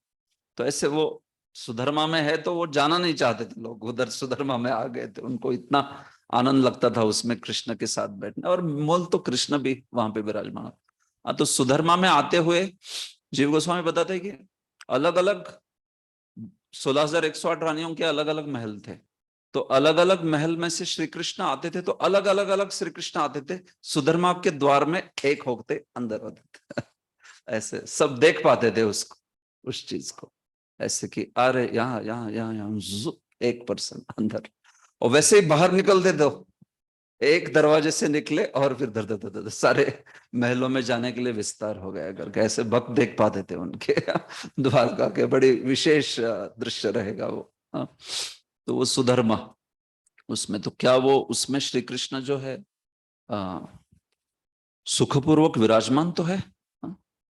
क्वचित पूरे सुधर्मायाम सुखम आस्ते सुहृद। ये दो चीजें इंद्र ने ये की थी, सुधर्मा और पारिजात जो है वो, तो इस द्वारका में। हाँ, तो प्रभुपाद जी कहते हैं इस विशिष्ट श्लोक में भगवान का वर्णन गोविंद, ब्रह्मण्य तथा भक्तवत्सल शब्दों से किया गया है। हाँ, गोविंद शब्द का क्या अर्थ है? जो इंद्रियों को आनंद देते हैं और गायों को आनंद देते हैं और पृथ्वी को आनंद देते हैं। हाँ, पृथ्वी को, तीन गोविंद शब्द के अर्थ है। हाँ, गवाम विंदती, हाँ, तो गाय को आनंद देते हैं, इंद्रियों को आनंद देते हैं, धरा को आनंद देते हैं, वो गोविंद। हाँ, ब्राह्मण्य, ब्राह्मण्य का क्या अर्थ होता है? जिनको ब्राह्मण बड़े प्रिय है, या जो ब्राह्मणों के उपास्य है, हाँ, वो भी ब्राह्मण्य, या जिनको ब्राह्मण उपास्य है, या ब्राह्मणों का जो बहुत ब्राह्मणों को प्रिय है, उनको ब्राह्मण बड़े। ब्रह्मण्य देव, नमो ब्रह्मण्य देवाय गो ब्राह्मण हिताय च जगत हिताय कृष्णाय गोविंदाय नमः। तो नमो ब्राह्मण देवाय बोलते लोग, नमो ब्रह्मण्य देवाय है वो। गो ब्राह्मण हिताय च, ऐसा है वो शब्द, ब्रह्मण्य देव। तो ऐसे वो ब्राह्मण्य और भक्त वत्सल भी। ब्राह्मण उनको पसंद है और भक्तों के प्रति तो वत्सल है, ब्राह्मण प्रिय है लेकिन भक्त के प्रति तो वत्सल, जैसे गाय अपने वत्स के प्रति कैसा उसका स्वभाव रहता है, एकदम पॉजिटिव रहती है गाय, है कि नहीं? वत्स, वत्स के प्रति तो भक्त वत्सलता, वो और भी भक्तों के प्रति उनका जो प्रेम है उसको दर्शाते हैं। ये बात है। देखिए प्रभुपाद जी, भगवान गायों के तथा ब्राह्मण संस्कृति के रक्षक है।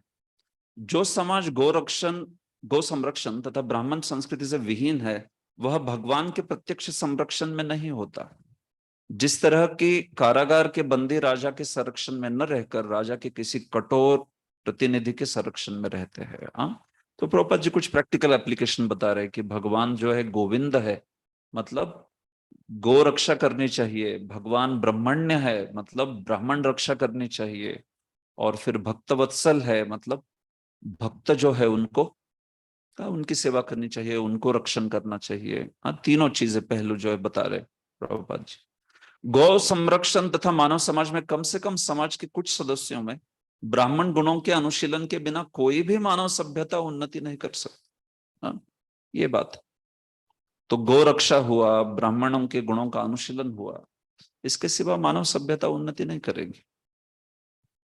और फिर ऐसा ब्राह्मण जो है, इस ब्राह्मणत्व की पूर्णता पा लेने के बाद मनुष्य को भगवत भक्त बनना होता है। तो कोटि से शब्द बोले जा रहे, गोविंद, ब्रह्मण्य, भक्तवत्सल।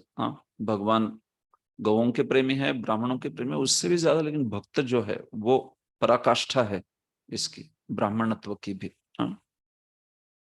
भक्त की अवस्था जो भगवान के दिव्य प्रेम को आकर्षित करती है, उसका तब तक विकास नहीं होता जब तक मनुष्य उपरोक्त ब्राह्मणत्व के गुणों का विकास नहीं करता। तो जब तक गोरक्षा एवं ब्राह्मण्यता नहीं आएगी तब तक वो भक्ति के गुणों में भी ऐसा व्यक्ति जो है वो एक सोपान है।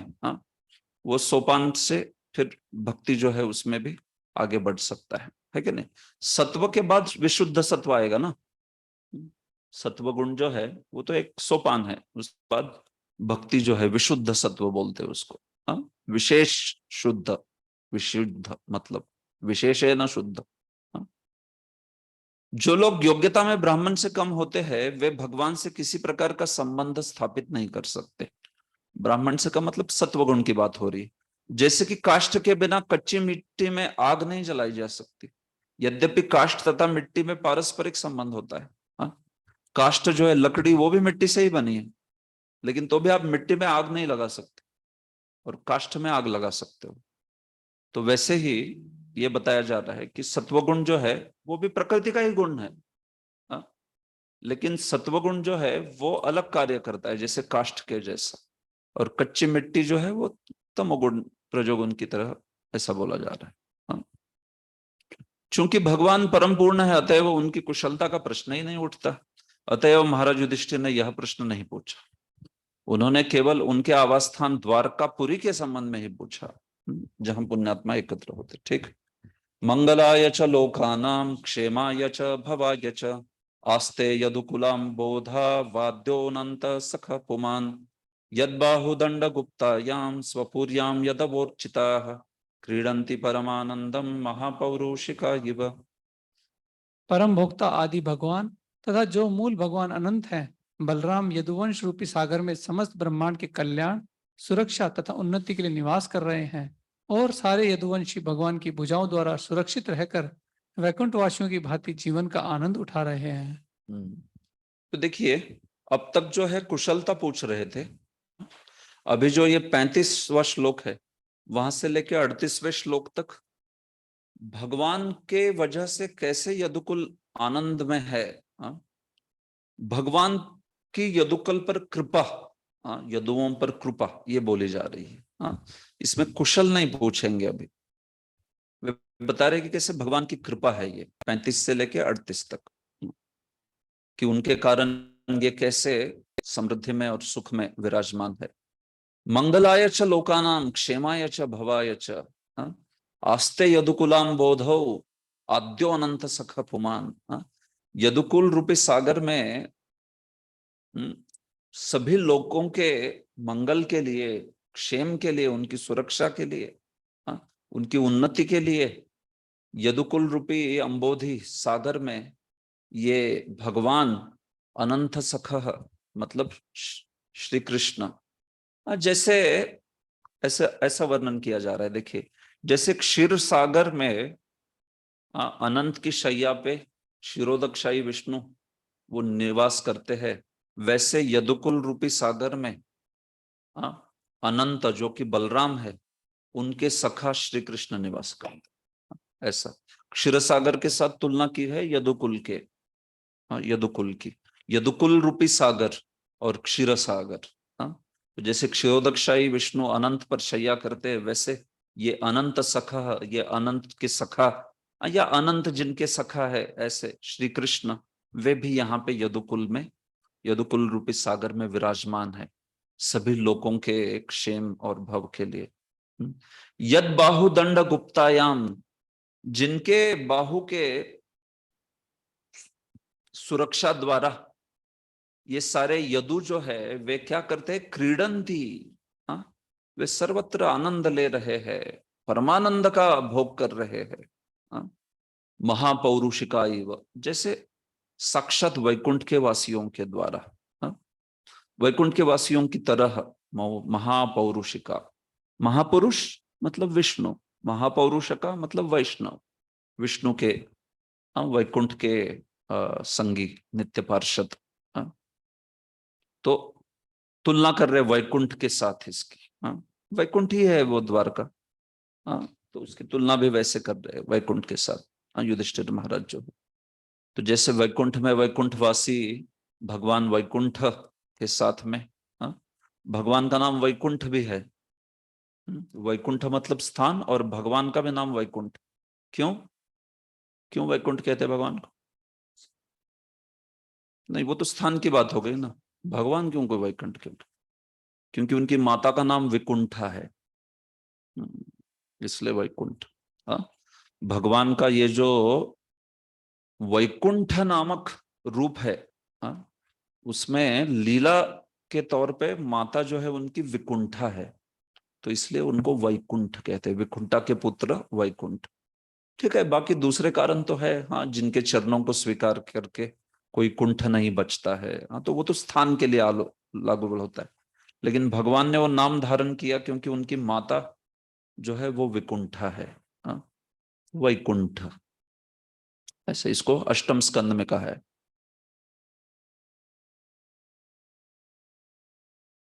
हाँ, वो तो अलग रूप है ना भगवान का, तो अलग रूप है तो अलग माता जो है वो, इस प्रकार।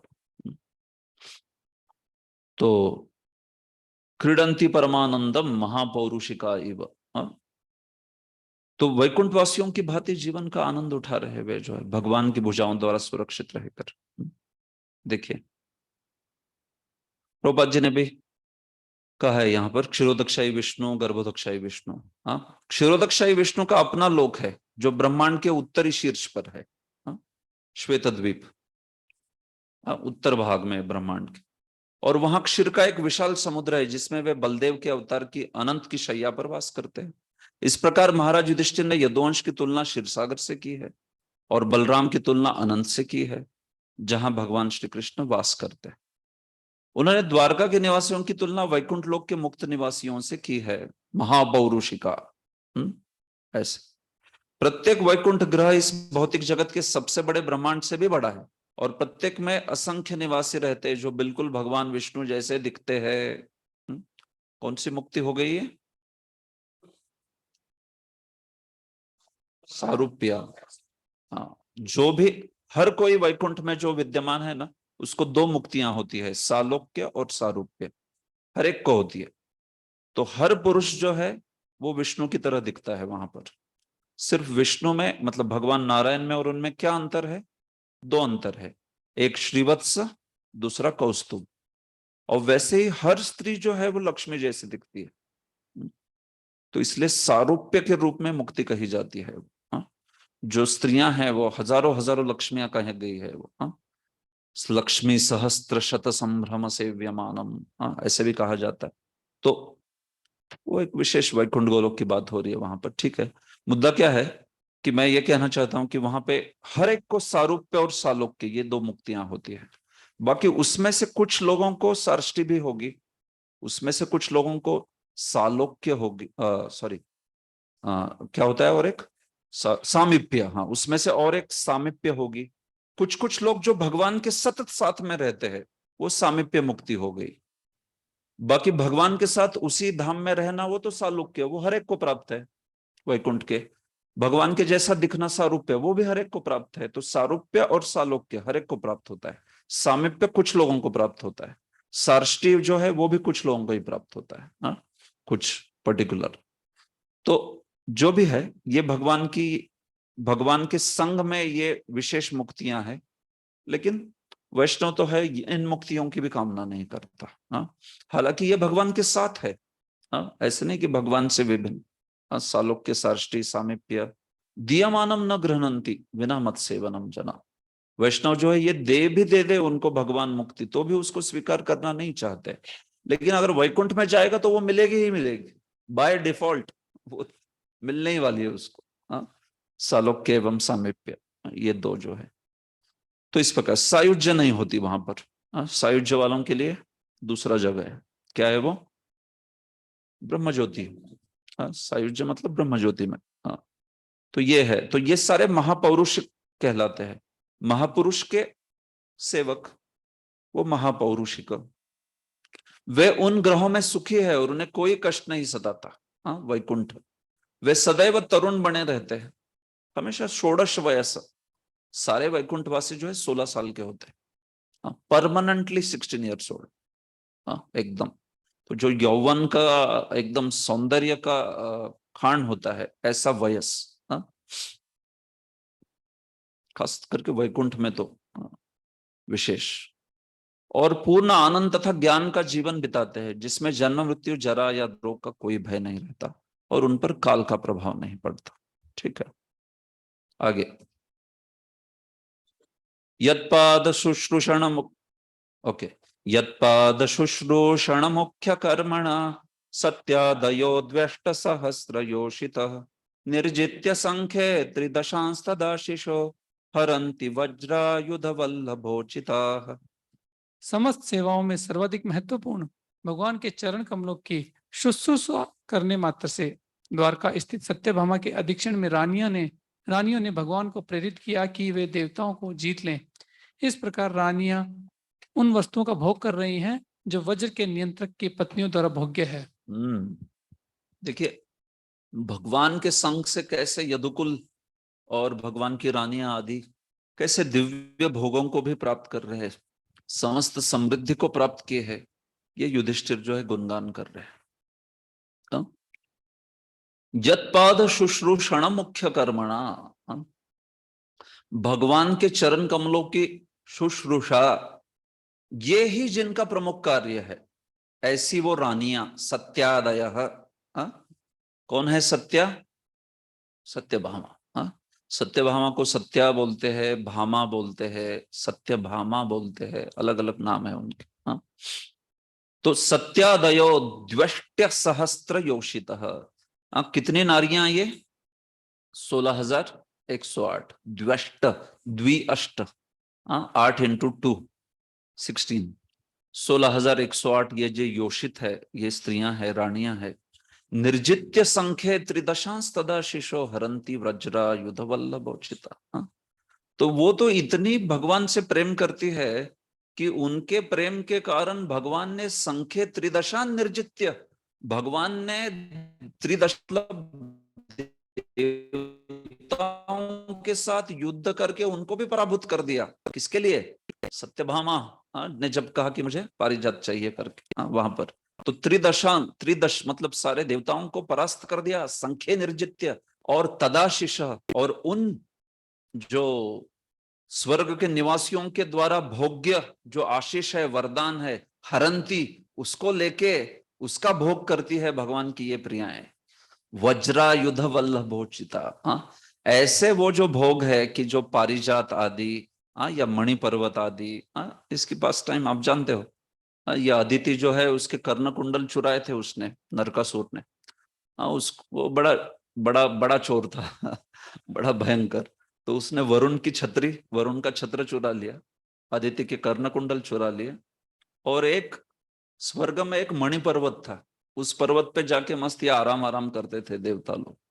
तो पूरा मणियों से भरा हुआ था, बेंचेस वगैरह ये सब वगैरह। तो एक दो बेंच उठा के लेके जाए, ठीक है, पूरा मणि पर्वत उठाया उस नरकासुर और चुरा के लेके गया नीचे अपने पास।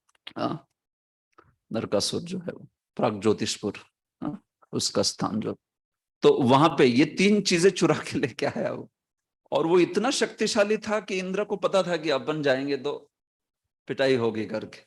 तो इंद्र जो है भगवान के पास आए, और इंद्र ने भगवान के चरण कमलों में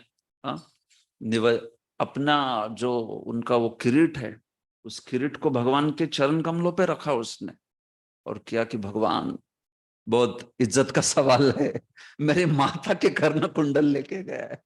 लोग बोलेंगे कैसा इंद्र है, कैसा राजा है स्वर्ग का, इसके माता के कर्ण कुंडल भी बचा नहीं सकता ये अदिति के कर्ण कुंडल। तो उसने ऐसे प्रार्थना की, ययाच आन्यम्य किरीट कोटि भी। बड़ा सुंदर श्लोक कहा है उन्होंने, सुखदेव गोस्वामी ने। ठीक है, तो मैं बताता हूँ, 1 मिनट दिखाता हूँ, क्योंकि वो बड़ा अच्छा लगता है श्लोक मेरे को। ययाच आनम्य,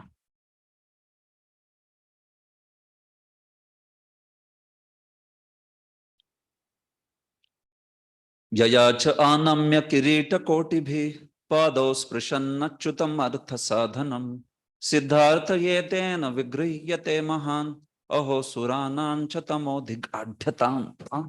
सुखदेव गोस्वामी जो है वो धिक्कार कर रहे देवताओं का, और खास करके उसमें इंद्र का। ये जो है ये नरकासुर के वध के बाद का ही वर्णन है। तो कहते हैं ययाच आनम्य किरीट कोटि भी, अपने सारे दासों के साथ में ये इंद्र आके सुधर्मा में भगवान के चरणों पे गिरा। पादौ स्पृशन अच्युतम अर्थ साधनम, अपना किरीट भगवान के चरणों में रख के उसने ययाच याचना की भगवान से, अच्युत से, अर्थ साधनम, कि मेरा जो प्रयोजन है उसको सिद्ध कर दीजिए। क्या प्रयोजन है? ये जो नरकासुर है सब कुछ उठा के लेके गया। तो ऐसी याचना की, भीख मांगी इसने, और सिद्धार्थ, और जैसे ही ये प्रयोजन सिद्ध हो गया, एतेन विगृह्यते, इसके द्वारा भगवान के साथ झगड़ा किया जाता है। ये भगवान के साथ तुरंत झगड़ा करने लगा। अहो सुरानाम च तमोधिगाढ़ताम, क्रोध से क्रोधोक्ति है ये शुकदेव के द्वारा। बोलते अरे धिक्कार है ऐसे देवताओं का, धिक्कार है उनके अज्ञान का, कि भगवान को भीख मांग के, किरीट अपना चरणों पे रख के भीख मांग के ये जो है बोला कि आप मेरा प्रयोजन सिद्ध कर दीजिए, नरकासुर को मार दीजिए, मेरे से होगा नहीं। और जैसे ही उसको सिद्ध किया और उनकी माता का कर्ण कुंडल देने गए भगवान, तो इसने, और उसके बाद में वहां पे पारिजात देखा। बेसिकली ऐसी कथा, आपको पता ही है कथा।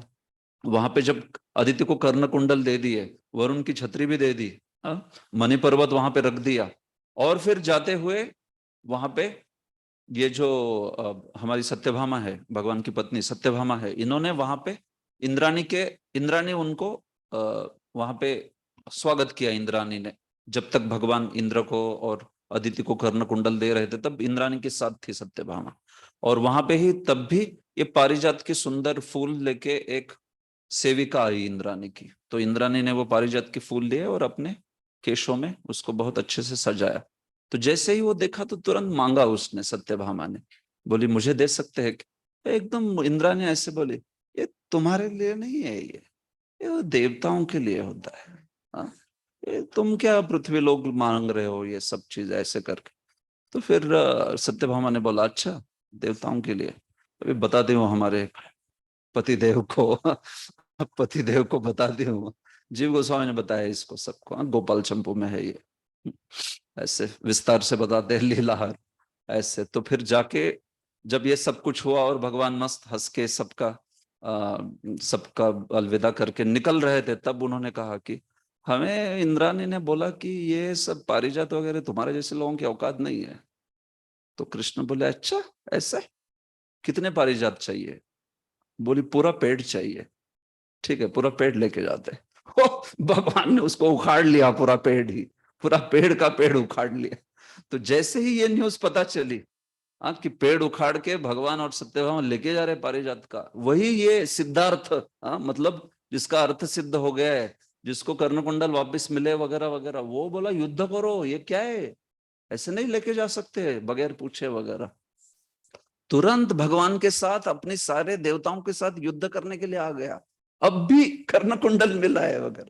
इसलिए ये समझ रहे ना श्लोक किसने क्रोध से बोला है, सिद्धार्थ ये तेना विग्रह्यते, ऐसा सिद्ध अर्थ होने के बाद में इसके द्वारा झगड़ा किया जाता है भगवान के साथ। अरे धिक्कार, एकदम गुस्से से बोलते हैं वो जो है, क्रोधोक्ति ऐसे। तो फिर भगवान ने सबकी धुलाई की वहां पर, सारे देवताओं की। इसलिए त्रिदशा निर्जित्य कहा है, सारे देवताओं को जीत के। और भगवान जो है उठा के लेके गए, जाते जाते बोले इसको बहुत हो गया इसको, तो मणि पर्वत जो छोड़ा था उसको उठा लिया फिर भगवान ने, और मणि पर्वत को लेके आए नीचे, जो वापस करके दिया था ना उसको लेके आ गए भगवान। और यहाँ आके उसमें से कुछ जो ज्वेल्स है उसमें से मणि कुछ राधा रानी को भिजवाए। बोले राधा रानी ये दिव्य वाले तुम्हारे लिए खास, दिव्य मणि जो है वो ऐसा है। इस प्रकार से भगवान ने आदान प्रदान किया। तो ये भगवान ऐसे है, अपने प्रियाओं पे इतना प्रेम है, और उनका प्रेम है इसलिए भी। मुद्दा यह है कि ये सब प्रेम से वशीभूत कर लिया है भगवान को। भगवान थोड़ी ना कोई भौतिक सौंदर्य आदि से वशीभूत होते हैं। उनका तो वैसे सौंदर्य भी भौतिक नहीं है, रुक्मिणी आदि का सारा सब कुछ दिव्य अलौकिक सौंदर्य है, दिव्य सौंदर्य। लेकिन मेन सबसे चीज है प्रेम। प्रेम के द्वारा जीत लिया है। तो निर्जित्य संख्ये त्रिदशान तदाशिशो हरंती व्रजा वज्रायुध वल्लभो च्युता। तो वज्रायुध वल्लभा जो थी इंद्राणी, उसने कहा ना ये हमारे उचित भोग है, वो सारे भोग जो है वो भगवान जो है वो इनके लिए ले दिया। और सारी जड़ के फसाद थे नारद मुनि। आपको पता होगा ये पारिजात की इच्छा क्यों हुई उसको। एक बार द्वारका में आए नारद मुनि, पारिजात से पारिजात का फूल लेके आए और श्री कृष्ण को दिया, और तब बराबर तभी टाइम पे दिया जब रुक्मिणी के साथ थे श्री कृष्ण। तो भगवान को जैसे ही दिया तो भगवान ने हंस के स्वीकार किया, बोले थैंक यू नारद, और भगवान ने रुक्मिणी को दे दिया। जैसे ही भगवान ने रुक्मिणी दे दिया, नारद गायब उधर से, और जाके सत्यभामा को बोले पता है क्या, मैंने ये पारिजात वृक्ष का फूल लाया था, special imported direct from heaven, तो मैंने कृष्ण को दिया। तो बहुत खुश हो गई सत्यभामा, और उन्होंने रुक्मिणी को दिया तुरंत, पास रुक्मिणी को दिया। ऐसे सुना जैसे ही सत्यभामा ने रुक्मिणी को दिया करके, बोले रुक्मिणी को दिया, कैसे दिया रुक्मिणी को? ये कैसे हो सकता है, मैं प्रिय हूं भगवान की सबसे, रुक्मिणी को कैसे दिया ऐसे? तो बोली मैं अब भी जाती हूँ भगवान को पूछने के लिए। तो तुरंत नारद उधर से गायब, और भगवान को बोले सत्यभामा आ रही है आपको पूछ लेके। बोले क्या हुआ? बोले मैंने उनको बताया आपने रुक्मिणी को दिया करके फ्लावर।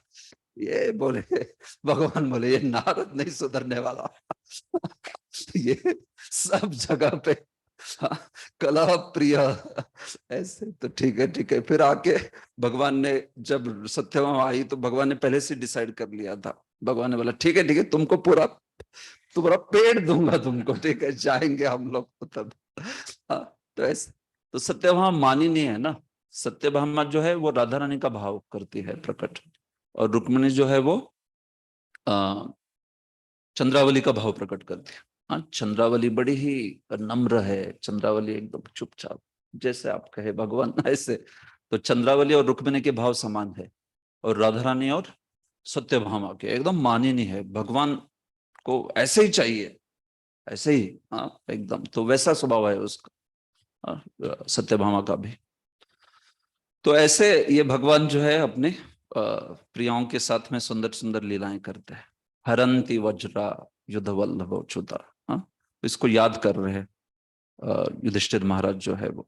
यद पाद शुश्रूषा ना मुख्य कर्मना, जिनका कर्म हमेशा भगवान की पाद शुश्रूषा ही है, that is their qualification actually. वो सबसे बड़ी, कि हमेशा जो कृष्ण के प्रेमवश कृष्ण की सेवा में ही, कृष्ण के चरण कमलों की सेवा शुश्रूषा में ही मग्न रहती है, ऐसी ये सब रानियां हैं, विशेष है। ये बात है। देखिए प्रभुपाद जी ने भी यहाँ पे तात्पर्य में ये कथा जो है सुनाई। सत्यभामा ने जब पारिजात पुष्प देखा तो उन्होंने उसे द्वारका स्थित अपने महल में ले जाने की इच्छा व्यक्त की, और फिर भगवान जो है उस पारिजात वृक्ष को ही लेके आए। ऐसे प्रभुपाद कहते हैं सत्यभामा का महल बहुमूल्य रत्नों से विशेष रूप से सुसज्जित किया गया था, और ग्रीष्म ऋतु में भी महल का भीतरी भाग शीतल बना रहता था, मानो वातानुकूलित हो एयर कंडीशनड। उन्होंने अपने महल को अनेक पताओं से सजा रखा था, जो उनके पति की उपस्थिति की सूचक थी। एक बार वे अपने पति के साथ जब द्रौपदी से मिली तो वे उत्सुक थी कि उनसे पति को प्रसन्न करने की कला सीखें। द्रौपदी इस कला में निपुण थी क्योंकि उनके 5 पति थे जो पांडव थे, और वे सब उनसे प्रसन्न थे। ये तो द्रौपदी तो परम पतिव्रता थी, बड़ी कुशल थी, सारे ही अपने पतियों को बहुत उसने प्रसन्न रखा था। तो ये कहाँ पे हुआ था मिलाप उनका? कुरुक्षेत्र में। यस। सत्यभामा ने अपने पति को उकसाया कि वे स्वर्गलोक से पारिजात पुष्प लाए, और भगवान ने बलपूर्वक देवताओं से उसे प्राप्त किया। हमने कथा सुनी। ठीक उसी तरह जिस प्रकार एक सामान्य पति अपनी पत्नी को रिझाने के लिए इच्छित वस्तुएं लाता है, लेकिन यह पहले ही बताया जा चुका है कि भगवान को सामान्य व्यक्ति की भांति अपने पत्नियों के आदेशों को पूरा करने की आवश्यकता न थी, लेकिन चूंकि रानियों ने उच्च कोटि की भक्ति भगवान की शुश्रूषा करना स्वीकार किया था, अतएव भगवान भी आज्ञाकारी पति की भूमिका निभा रहे थे। यस्येन्द्रियम विमथितुम कुहकैर्न शेकु, याद होगा वो श्लोक आपको, 11वें अध्याय में वो श्लोक है भगवान। यस्येन्द्रियम, जिसकी इंद्रियां अपने सुंदर हाव भावों से, अपने परम अलौकिक सौंदर्य से विमथितुम, कभी भी मंथन नहीं कर पाई, ये रानियां जो है वो। तो श्रील विश्वनाथ चक्रवर्ती कहते हैं कि ये रानियां अपने स्त्री सुलभ स्वभाव से, अपने अलौकिक सौंदर्य से श्री कृष्ण के इंद्रियों को कभी भी मंथन नहीं कर पाई। तो किससे मंथन कर पाई? प्रेम से। वो बोलते अपने प्रेम से, ऐसा प्रेम, ऐसी भक्ति थी श्री कृष्ण के प्रति कि श्री कृष्ण हमेशा ऐसे लगता था जैसे पीछे पीछे ही चल रहे अपनी पत्नी के। एकदम स्त्रैन है ऐसे लगता था सबको। ये लेकिन वो प्रेम की वजह से ये बात है। तो ये बात ठीक। यद्बाहुदंडाभ्युदयानुजीविनो यदुप्रवीरा ह्यकुतो भयामुहुः अधिक्रमन्त्यांघ्रिभिराहृतां बलात् सभां सुधर्मां सुरसत्तमोचिताम्। बड़े बड़े यदुवंशी वीर भगवान श्री कृष्ण की बाहुओं द्वारा सुरक्षित रहकर सभी प्रकार से निर्भय बने रहते हैं। अतएव उनके चरण उस सुधर्मा के सभा भवन में पड़े रहते हैं जो सर्वश्रेष्ठ देवताओं के लिए है, किंतु जो उनसे छीन लिया गया था। तो यद दंडा अभ्युदयानुजीविनो, जिनके बाहों के द्वारा, जिनके प्रभाव के द्वारा यदु जो है वो हमेशा सुरक्षित रहते, प्रभावमय रहते हैं। अकुतो भया, उनको कोई भय नहीं है। अधिक्रमंती, और इस प्रकार से निर्भय होके वे उस सुधर्मा में विचरण करते रहते हैं, जिसको बलात् आरिताम, जिसको बल से लाया गया। कहां से? जो स्वर्ग है वहां से बलात् आरिताम, स्वर्ग की थी वो सुधर्मा जो है वो, उसको द्वारका में लेके आए थे। सभाम सुधर्माम सुरसत्तमोचिताम, जो देवता है उन देवताओं का जो वो सुधर्मा था, उसको यहाँ पे भगवान जो है अपनी द्वारका में उसको लेके आए थे। जो भगवान के प्रत्यक्ष रूप में सेवक है, वे भगवान द्वारा सभी प्रकार के भय से सुरक्षित रखे जाते और सर्वोत्कृष्ट वस्तुओं का भोग करते हैं, चाहे वे बलपूर्वक एकत्र क्यों न की गई हो। वे तो हर कोई चीज भगवान की है, लेकिन भगवान चाहते हैं कि, ये दिखाना चाहते थे कि द्वारका में कैसे स्वर्ग से भी बड़ा ऐश्वर्य है, तो वहां से भी जो चीजें है वो कुछ कुछ चीजें भगवान ने वहां से लेके आई। द्वारका जो है सोने की बनी हुई थी, तो अलग अलग जगह से काफी सारी चीज लाई थी उन्होंने द्वारका में। तो द्वारका में जो सोना था लाया था, वो कहां से आया था इतना सारा सोना? अब जानते? द्वारका में जो बहुत सारा सोना था ना, वो काल यवन की सेना का सोना था। काल यवन जो है ना, काल यवन के पास जो लोग थे सब काले सेवक थे, काले सैनिक थे सारे, और सोना पहनते थे। तो काला आदमी इस सोने से लखलखाता। तो ऐसा इतना सोना था उनके पास, भर भर के सब कुछ सोने का था उनका। रथ सोने का, और फिर घोड़ों के ऊपर वो जो डालते हैं वो सोने का, जो भी आप सोचो सोने का ही सब कुछ, सारा का सारा। तो इतना सोना था उनके पास। तो भगवान ने जब देखा कि कालयवन ने आक्रमण किया, तो कालयवन ने जब आक्रमण किया अपनी बहुत विशाल सेना के साथ में, उसके जस्ट एक दिन बाद जरासंध आक्रमण करने वाला था। तो भगवान ने सोचा, अगर मैं कालयवन की सेना को मारने में लगता हूं तो जरासंध भी आक्रमण करने वाला है, तो जरासंध जो है वो खत्म कर देगा सारे सेना को, और फिर जो मथुरा में लोग हैं वगैरह करके उनको भी। और भगवान ने सोचा कि तो इस घड़ी में क्या कर सकते हैं। तो उन्होंने इसलिए तब सोचा कि मैंने इन सारे जो मेरे मथुरा में निवासी है, इन सबको एक सुरक्षित जगह पे पहुंचाना चाहिए। तो फिर तब भगवान ने जो द्वारका है उसका रातों रात निर्माण किया, और रात में ही अभी जो कालयवन है उसका कल होने ही वाला है, वो आ चुका है नजदीक, और कल आक्रमण होने वाला है। तब रात में ही उन्होंने सबको ट्रांसफर कर दिया, सिर्फ बलदेव और कुछ महत्वपूर्ण लोग छोड़ के, बलदेव और कुछ मथुरा नगरी में और कुछ थोड़े से वीर योद्धा को छोड़ के बाकी सबको रात में ही ट्रांसफर कर दिया ऐसे। और फिर भगवान जो है वो बाहर आए नगरी से, मतलब मथुरा के अपने महल से। तो जब बाहर आए तो फिर अब जानते हो कालयवन ने देखा उनको, और कालयवन पीछा कर रहा है उनका। तो भगवान आराम से चल रहे हैं, कालयवन दौड़ दौड़ के भी पीछा कर रहा है, पायरे रोक, कहाँ भाग रहा है, पकड़ने का ट्राई कर रहा है, वो दौड़ रहा है पागल की तरह, लेकिन तो भी भगवान आराम से चल रहे, वो पकड़ ही नहीं पा रहा ऐसे। इस प्रकार से हो गया। तो ऐसा दौड़ाते दौड़ाते दौड़ाते उसको मथुरा के बाहर गुफा में वो मुचकुंद सोया था उसके पास लेके गए फिर, और वहां पे जाके छिप गए। आप जानते हो कथा जो है। तो जब वहां पे फिर उसने लात मारी मुचकुंद को, और मुचकुंद जो है आंखें खोल के उसका अग्नि संस्कार खत्म कर दिया, और फिर भगवान वापस आए। तो अभी जो वो कालयवन की सेना थी, उस कालयवन की सेना को खत्म कर दिया फिर युद्ध करके। और उनके पास जो जितना कुछ सोना था ना, वो सारा सोना वो जो लोग बचे हुए थे मथुरा में, उनको बोला कि ये सोना सब कहाँ लेके जाओ, द्वारका, कंस्ट्रक्शन उधर चल रहा है अपना, तो कंस्ट्रक्शन के लिए पैसा चाहिए बहुत, तो ये सारा सोना, तो इतना सोना था वो, भर भर के गाड़ियों में वगैरह डाल के भगवान ने जो है सबका सोना एक साथ किया। और सोना हमेशा शुद्ध होता है, ये बात शास्त्र में भी लिखी है, कभी वो ये नहीं होता, दूषित नहीं होता। सुन के अच्छा लग रहा है तो ये ऐसा सारा सोना जो है वो लेके भगवान बोले द्वारका में चले जाओ। तो लेके जा रहे थे तो मार्ग में ही जरासंध आ गया, पहुंचा ऐसे। तो भगवान थे और ये सब लोग जो है चल रहे थे ऐसे।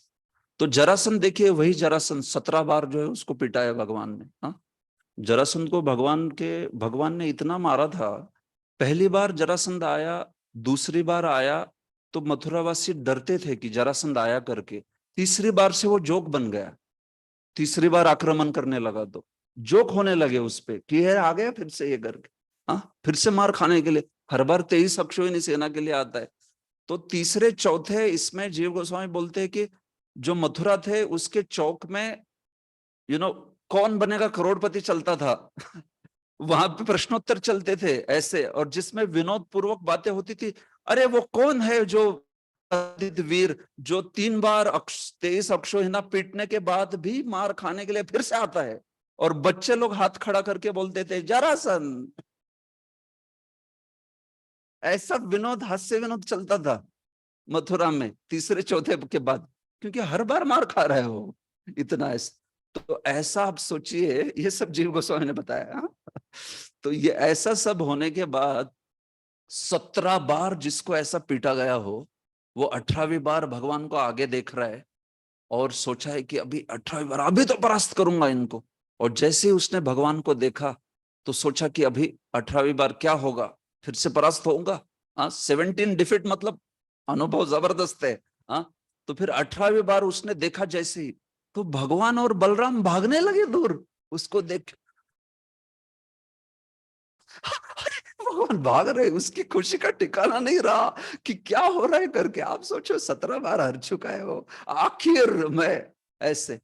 तो जब वो भागने लगे ऐसे, तो सारी सेना वगैरह जो थी उन सबको बोला अरे ये सोना वगैरह ये छोड़ो, ये दोनों भाग रहे, भगाओ इनको अभी। तो सारी अपनी सेना को उसने, जो बोल रही थी कि ये सोना वगैरह ये लेके जाते हैं, जरासंध को बोल रहे थे, वो बोला अरे सोना वगैरह छोड़ो, ये दोनों को आज भगा भगा के मारेंगे ऐसे। तो सारी जरासंध की सेना को उसने डायरेक्ट कर दिया कृष्ण बलराम के पीछे, और वो जो दौड़ रहे ऐसे। और ये जो सारा सोना है एकदम निर्विघ्न रूप से द्वारका पहुंच गया। ये भगवान की व्यवस्था थी उसमें, इस प्रकार से सारा सोना पहुंचाया गया। और भगवान भाग भाग के उसको कितना भगाया आप जानते ही हो। बहुत लेके गए उसको।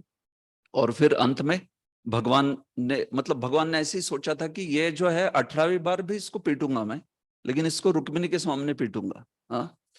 17 बार तक मथुरा वालों ने देख लिया तो वो रिपीट हो गया ना, बहुत बार देख लिया मूवी वो। अभी तो बोले अभी मैं जो है मेरी प्रिया के सामने, सबसे मेरी विशेष प्रिया जो है रुक्मिणी, उसके सामने। तो भगवान ने सोचा जरासंध को कि हाँ ठीक है, इस बार तुझे उधर मारूंगा, उधर आना विदर्भ में। तो इसलिए भगवान ने जरासंध को छोड़ के भगवान भाग गए, क्योंकि भगवान चाहते थे कि ये जो है वहां पे आ जाए विदर्भ में। तो फिर जरासंध जो है वहां पे, भगवान वहां से भाग गए। तो जरासंध पहुंचते पहुंचते फिर पता चला उसको कि भगवान जो है वो द्वारका आने, वो क्या जगह, विदर्भ, वहां कौंडिन्यपुर। तो फिर कौंडिन्यपुर लेके आया वो सारी सेना वगैरह, और फिर भगवान ने रुक्मिणी के सामने उसको वहां पे परास्त किया। तो श्रील जीव गोस्वामी बोलते हैं समस्त पलायन लीला जो है भगवान की है। डाकोर में कौन छे, रणछोड़ राय छे। तो रणछोड़ राय जो है इनके लीला का प्रयोजन एकमात्र था रुक्मिणी हरण पराक्रम कौतुकार्थम। वो बोलते कि रुक्मिणी के सामने जरासंध को पीटने के लिए जरासंध को छोड़ा भगवान ने उधर, ये कारण है बोलते सबसे प्रमुख। बाकी सोना पहुंच गया उधर वगैरह ये सब गौण कारण है। वो तो सब भगवान ने अकम्प्लिश कर ही दिए, लेकिन सबसे प्रमुख कारण बोला कि ठीक है इसको तो मारूंगा मैं, लेकिन इसको रुक्मिणी के सामने मारो। क्योंकि भगवान जीव गोस्वामी बोलते भगवान रुक्मिणी को इंप्रेस करना चाहते थे। क्योंकि ऐसी प्रेमिका है भगवान की जो कह रही है कि आप अगर मुझे प्राप्त नहीं होंगे तो मैं एक जन्म अगले जन्म में फिर से जन्म लेके आपकी भक्ति करूंगी, तो भी प्राप्त नहीं होंगे तो फिर से अगले जन्म में फिर से जन्म लेके भक्ति करूंगे, ऐसे 100 बार भी मरना पड़े भगवान तो मैं तैयार हूं। ऐसे जो लिख रही है वो रुक्मिणी के लिए भगवान ने ऐसी इस सेना को जरासंध को बोला कि उधर आओ करके तुम। रुक्मिणी का पत्र आया था वो प्रेम पत्र, ऐसे कहते हैं वो एकमात्र प्रेम पत्र है जिसको ब्रह्मचारी भी पढ़ सकता है। भगवान का रुक्मिणी को जो प्रेम पत्र है, तो उस प्रेम पत्र को भगवान ने स्वयं ने नहीं पढ़ा, भगवान ने उस ब्राह्मण को कहा, उसको कहा कि तुम पढ़ो करके। क्यों? जीव गोस्वामी बोलते वो भगवान अगर वो पत्र लेते थे हाथ में ना, तो वो रुक्मिणी का प्रेम ऐसा था, भगवान तो सब जानते हैं, तो भगवान के अश्रुओं से स्याही धुल जाती थी पत्र की, सारे अक्षर जो है ना धुल जाते थे, उनको समझता भी नहीं था क्या लिखा है करके। तो भगवान उसको हैंडल नहीं कर पाएंगे पत्र को हाथ में लेके, तो इसलिए भगवान ने कहा कि तुम पढ़ो ब्राह्मण को। मैं सुन लेता हूं, सुनने से तो अक्षर दिख गए तो बस भगवान पूरे द्रवित हो जाएंगे, इसलिए भगवान ने उससे कहा कि तुम पढ़ो करके। ऐसे तो ऐसा ये विशेष भगवान की लीला का माधुर्य है, एकदम बहुत सुंदर लीलाएं जो है भगवान ने की है। तो इस प्रकार से मैं ये बता रहा था कि कैसे भगवान ने ये सुंदर जो लीलाएं हैं अपनी प्रियाओं के साथ की। तो ऐसे वहां पे भगवान सभी जीवों के साथ समान व्यवहार करते हैं, किंतु वे अपनों के भक्तों के प्रति अत्यधिक वत्सल होने के कारण विशेष पक्षपात करते हैं। तो सारे उस द्वारका में उत्तम उत्तम व्यंजन, उत्तम उत्तम चीजें जो है भगवान ने लाके रखी थी, सब कुछ उनके भक्तों के लिए आदि। ठीक है। भुलक्कड़ बद्ध जीव भयभीत रहता है, किंतु मुक्तात्मा कभी भयभीत नहीं रहता। जिस प्रकार एक छोटा सा बालक जो अपने पिता की कृपा पर पूर्ण रूप से आश्रित रहता है, वह कभी किसी से डरता नहीं। भीरुता जीव के लिए एक प्रकार का मोह है, जिसमें वह निद्रा में रहकर भगवान के साथ अपने नित्य संबंध को भूल जाता है। ये सारे शब्द जो है इस पर टीका हो रही है, अकुतो भया पे। अकुतो भया। कोई व्यक्ति स्वप्न में बाघ से डर सकता है, किंतु उसी की बगल में जगते हुए व्यक्ति को कोई बाघ नहीं दिखता। जो व्यक्ति अपने जागृत जीवन को भूल जाता है वह भयभीत रहता है, और जो अपनी स्थिति को नहीं भूलता वह बिल्कुल नहीं डरता। इस तरह सारे यदुवंशी भगवान की सेवा के प्रति पूर्ण रूप से जागरूक थे, अतएव उनके लिए बाघ से किसी भी समय भयभीत होने का प्रश्न ही नहीं था। वो अज्ञान रूपी बाघ जो है उसमें है ही नहीं थी। यदि असली बाघ होता भी तो भगवान उनकी रक्षा के लिए तो थे ही। प्रभुपाद जी लिखते उस अज्ञान रूपी बाघ से वो डरेंगे ही नहीं, और वास्तविक में भी बाघ होता था तो भगवान रक्षा करते थे उनकी। ठीक है। तो ये लास्ट सेक्शन है अभी बचा हुआ जो है, इसमें अर्जुन को ना ये कुशल मंगल पूछ लिया उन्होंने द्वारकावासियों का, फिर भगवान के उनके ऊपर कृपा और समृद्धि के बारे में बोल दिया। अभी अंत में वो जो अर्जुन के इस अयथापूर्व अभूतपूर्व दुख का कारण जो है, कुछ उस कारण को तर्क कर रहे हैं। वो अलग अलग कारण तर्क करते हैं, क्या ऐसा हुआ, क्या वैसे हुआ, और अंत में जो प्रमुख कारण है उसको कहते हैं। तो 10 कारण बोले हैं अर्जुन जो है वो क्यों इस प्रकार से दुखी है करके। तो इसको देखते हैं, ये अध्याय समाप्त हो जाएगा। कश्चित्ते नामयं तात भ्रष्ट तेजा विभासी में अलब्धमानो अवज्ञातः किं वा तात चिरोषितः। मेरे भाई अर्जुन, मुझे बताओ कि तुम्हारा स्वास्थ्य ठीक तो है? ऐसा लगता है कि तुम्हारे शरीर की कांति खो गई है। क्या द्वारका में दीर्घ काल तक रहने से, अन्य द्वारा असम्मान तथा उपेक्षा दिखलाने से ऐसा हुआ है? हाँ, क्या है कि इस प्रकार से अभूतपूर्व दुख तुम्हारे चेहरे पे दिख रहा है? हे तात, हे मेरे भ्राता, अनामयम, क्या आप स्वस्थ नहीं हो? भ्रष्ट तेजा, ऐसे लग रहा है जैसे आपके चेहरे की सारी कांति ही चली गई हो। अलब्ध मानो अवज्ञात किम वा तात, ऐसे कुछ हो गया क्या कि आप बहुत काल तक रह गए द्वारका में, इसलिए आपका किसी ने अवमान कर दिया, किसी ने अवज्ञा कर दी आपकी, उपेक्षा कर दी आपकी किसी ने? ऐसे तो नहीं हुआ ना। कोई जगह पे आप बहुत ज्यादा समय रहते हैं तो फिर अति परिचयात अवज्ञा। हाँ? संतत गमनात् अनादरो भवति। हाँ? संतत गमन जो है उससे अनादर हो जाता है, अति परिचय से अवज्ञा हो जाती है। जैसे मलय पर्वत में भिल्ल स्त्री जो है वो ईंधन के लिए चंदन का लकड़ी यूज करती। हाँ, क्योंकि अति परिचय अवज्ञा हो गई। हाँ, तो ईंधन के लिए भी, जलाने के लिए भी चंदन की लकड़ी लगा दे। हाँ, अलब्धमानो अवज्ञात किंवा तात चिरोषित। तो ऐसे कुछ हुआ है क्या कि तुम्हारा सम्मान नहीं हुआ, उपेक्षा हो गई वहां पर? कश्चिन्नाभिहतो भावैः शब्दादिभिरमंगलैः न दत्तमुक्तम अर्थिभ्य आशया यत् प्रतिश्रुतम। कहीं किसी ने तुम्हें अपमानजनक शब्द तो नहीं कहे, या तुम्हें धमकाया तो नहीं? क्या तुम याचक को दान नहीं दे सके, या किसी से अपना वचन नहीं निभा पाए? देखो, ये शब्द जो है उसके द्वारा अभूतपूर्व खेद किससे होना चाहिए ये बताया जा रहा है। हाँ, सारे महत्वपूर्ण वचन बताए जा रहे हैं। हाँ? कश्चिन्नाभिहतो भावई। हाँ? कहीं किसी ने तुम्हें अपमानजनक शब्द तो नहीं कहे? अभावई ही, हाँ, प्रेम ही नहीं, प्रेमहीन शब्दों से, अमंगल शब्दों से किसी ने तुम्हें अभिहत तो नहीं कर दिया? हाँ? किसी ने तुम्हारा हृदय दुखाया नहीं ना? हाँ? अभाव शब्द से, अभाव मतलब जिसमें भाव नहीं है, निर्भाव। हाँ? प्रेम विहीन शब्दों से, अमंगल शब्दों से। या ऐसे हुआ कि न दत्तम उक्तम अर्थिभ्य आशया यत प्रतिश्रुतम। यत प्रतिश्रुतम, जो तुमने आश्वासन दिया था वो तुम दे नहीं पाए क्या उस अर्थी को, मतलब जो मांग रहा था उसको? हाँ, आशा के साथ तुम्हारे पास कोई आया था और तुमने उसको प्रतिश्रुतम आश्वासन दे दिया, वचन दे दिया, और उसको वो दे नहीं पाए तुम। हाँ? तो क्या उसके कारण तुम्हारे चेहरे पर इतना दुख है? देखिए, क्षत्रिय धनी व्यक्ति के पास कभी कभी ऐसे व्यक्ति आते हैं जिन्हें धन की आवश्यकता रहती है। जब उन्हें दान के लिए कहा जाता है तो धन के स्वामी का कर्तव्य है कि पात्र, देश तथा काल का विचार करते हुए दान दे। यदि क्षत्रिय धनी व्यक्ति इस कर्तव्य को पूरा नहीं कर पाता तो उसे इस विसंगति के लिए खेद होना चाहिए। हाँ? इसी प्रकार दान देने के अपने वचन को नहीं भूलना चाहिए। हाँ? तो ये बात है। हाँ? कलयुग में तो वो दान देना पड़े इसलिए दुख होगा उसको। हाँ, वचन दिया था किसने और बहुत दिन आया नहीं, उसको लगा अच्छा हो गया, भूल गया। हाँ? और फिर एकदम से वो एक दिन आ धमका, बोला आपने वो वचन दिया था, तो देना पड़े तो उसका मूड बेचारा दुखी हो जाएगा। अरे मुझे लग रहा था ये भूल गया करके, ये आ गया बेकार। हाँ, तो यहाँ पे जो वास्तविक कैसे होना चाहिए बताया जा रहा है। हाँ, कि दुख लगना चाहिए, अरे मैंने आश्वासन दिया था, ये मैंने वचन दिया था। हाँ, और खासकर क्षत्रिय का तो ये स्वभाव होता है। क्षत्रिय ब्राह्मण ये सत्य संकल्प होते हैं। हाँ, ये अगर किसी को कुछ वचन दिया है तो वो मृत्यु को भी स्वीकार करके उसको पालन करने का प्रयास करेंगे। हाँ, ये विशेषता है।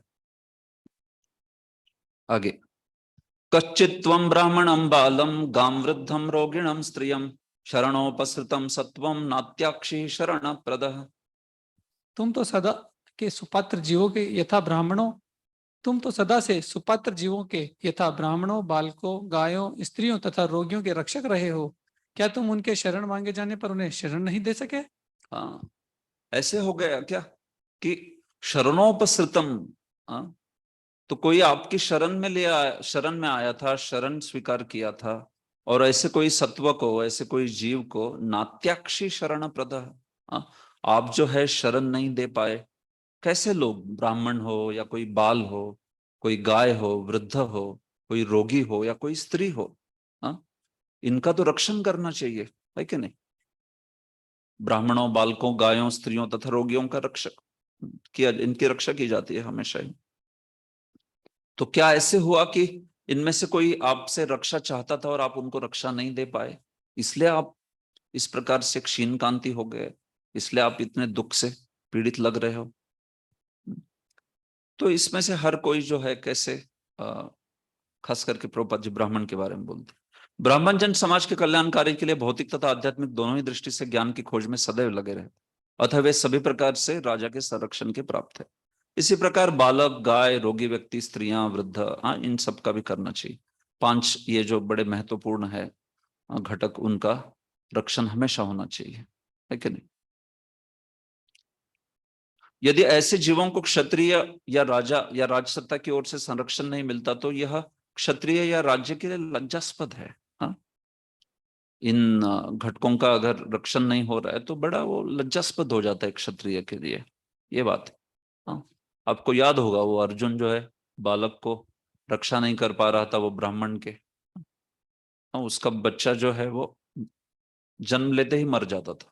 हाँ, तो फिर अर्जुन जो है इतने पीड़ित हो गए उससे कि उन्होंने कहा कि अगर मैं इस अभी आपका जो पुत्र होगा उसकी रक्षा नहीं कर पाया तो मैं स्वयं अग्नि संस्कार, हाँ, स्वयं को खुद को जला दूंगा ऐसे। लेकिन फिर भी रक्षा नहीं हुई। हाँ, तो फिर आप जानते हो फिर भगवान की लीला है वो, हाँ, अर्जुन को लेके चले जाते हैं फिर। कश्चित्वम नागमो गम्याम गम्याम वा सत्कृताम स्त्रियम पराजितो वाथ भवान नोत्तमैरना समय पति। क्या तुमने दुष्चरित्र स्त्री से समागम किया है, अथवा सुपात्र स्त्री के साथ तुमने भद्र व्यवहार नहीं किया, अथवा तुम मार्ग में किसी ऐसे व्यक्ति के द्वारा पराजित किए गए हो जो तुमसे निकृष्ट है या तुम्हारे समकक्ष हो?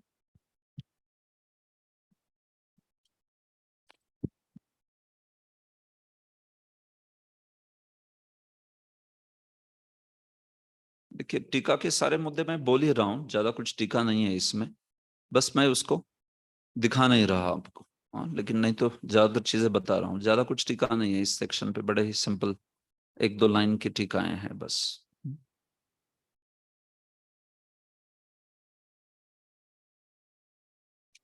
ठीक है।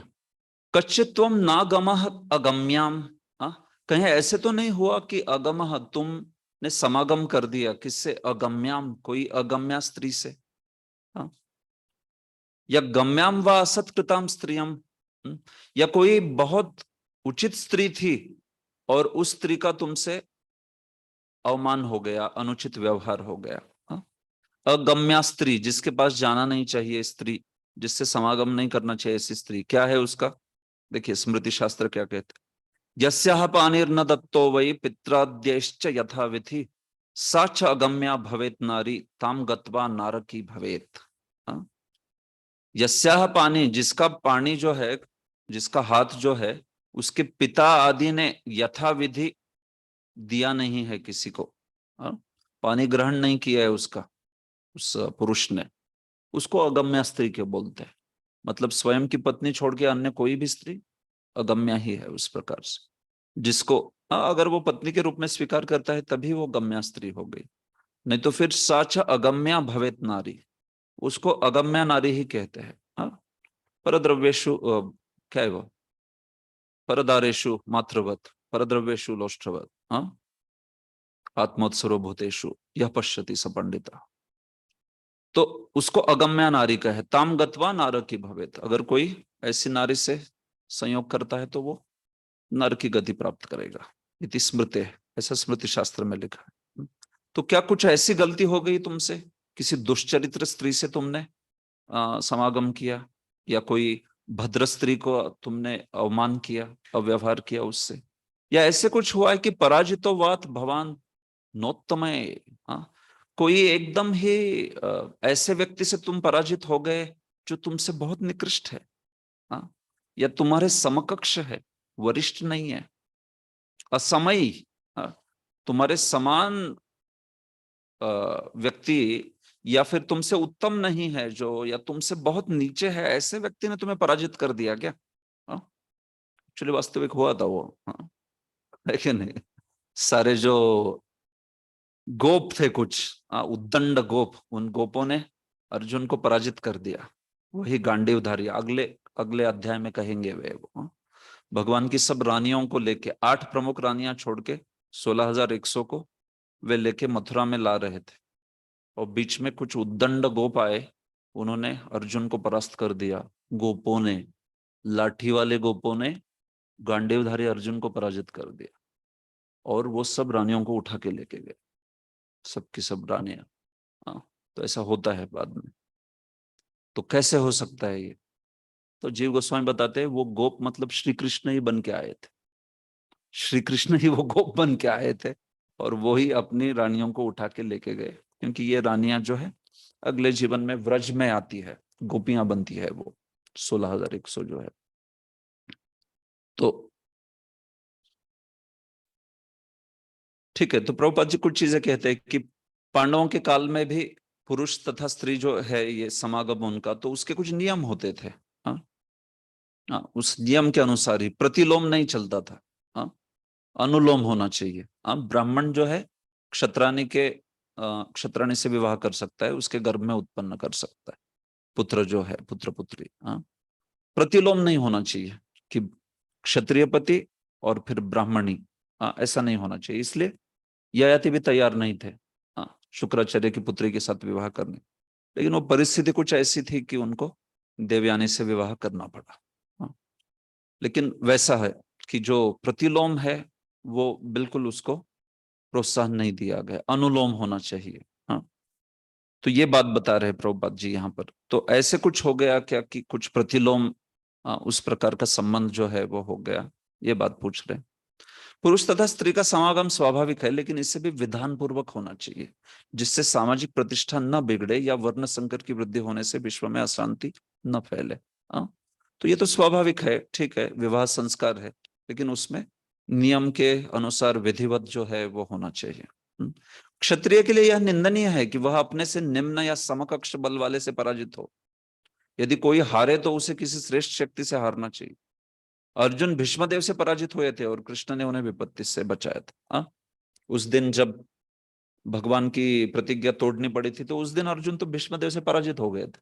हाँ, हाँ, मारने ही वाले थे वो, पराजित तो हो ही गए थे, ऑलमोस्ट नहीं, पराजित हो ही गए थे, हार गए थे वे उनसे, लेकिन मारे नहीं गए। हाँ, भगवान वो मर ना जाए इसलिए बीच में आए। हाँ, इतना दादाजी डेंजर युद्ध कर रहा है कि अभी ये तो अर्जुन को मार ही डालेगा, भगवान ने सोचा ये खत्म ही कर देगा, क्योंकि इतना भयंकर युद्ध किया उस दिन भीष्म ने। तो भगवान ने कहा कि अगर मैं इंटरवेन नहीं करता यहाँ पे तो आज अर्जुन मृत्यु को प्राप्त होगा। ऐसे इसलिए भगवान जो है उन्होंने अपनी तो अर्जुन की रक्षा के लिए उन्होंने अपना ये तोड़ दिया। बाकी वो बात भी है कि भीष्म ने वैसी प्रतिज्ञा ली थी, या तो आज अर्जुन मरेगा या तो भगवान स्वयं शस्त्र उठाएंगे। हाँ, तो ठीक है, आपको प्रसन्नता मैं शस्त्र उठाऊं इसमें है, बाद में आप सुंदर सुंदर गाओगे। हाँ, त्रिभुवन कमनम तमाल वर्णम शशिकर गौरवरंबरम दधाने वपुरलक कुलाव्रताननाब्जम विजय सखे रतिरस्तु में नवत्य। हाँ, कितने सुंदर श्लोक गाए भीष्म ने। हाँ, तो इसलिए भगवान ने उनको बड़ा सुंदर वहां पे आदान प्रदान किया। हाँ, लेकिन वहां पे अर्जुन के लिए वो अपमान नहीं था। ठीक है भाई, भीष्म देव से हारे, हाँ ठीक है, भीष्म से कौन जीत सकता है। हाँ, पूरी सारी सेना को एक व्यक्ति फिनिश कर सकता था वो। उनको पूछा गया कि आप कितने दिनों में पूरी सेना को परास्त कर दोगे, तो बोले 1 महीने में पूरी सेना खत्म कर दूंगा, अकेला अकेला। हाँ, ऐसे। और फिर कर्ण को पूछा तो कर्ण बोला ऐसे कुछ 5 दिनों में कर दूंगा। तो भीष्मदेव बोले क्या ये वल्गना कर रहा है। हाँ, बोले ये तो अर्धरथी है। हाँ, अर्धरथी है ये तो अर्धरथी किसको कहते हैं। हाँ, एकादश सहस्त्रान यो योधेत। हाँ, जो 11,000 योद्धाओं के साथ युद्ध करते हैं उसको महारथ कहता है। जो अमितान योधेत, जो अमित असंख्य योद्धाओं के साथ करते हैं उसको अतिरथी कहते हैं। जो 1,000 योद्धाओं के साथ करते हैं उसको रथी कहते हैं, और उससे भी कम करने वाले को अर्धरथी कहते हैं। हाँ, तो ये भीष्मदेव अतिरथी है, और ये बोले 1 महीने में, और ये 5-6 दिन में, जो भी कुछ बोला 7 दिन में ऐसे, या 3 दिन में ऐसे कुछ है। हाँ, तो फिर भीम बोला अरे ये भीष्म बोले ये अर्धरथी है, ये क्या बात कर रहा है करके। तो कर्ण इतना गुस्सा हो गया, बोला जब तक पितामह लड़ेंगे तब तक मैं युद्ध में सम्मिलित नहीं होगा, क्योंकि मैं युद्ध करूंगा और क्रेडिट इनको मिलेगा ऐसे।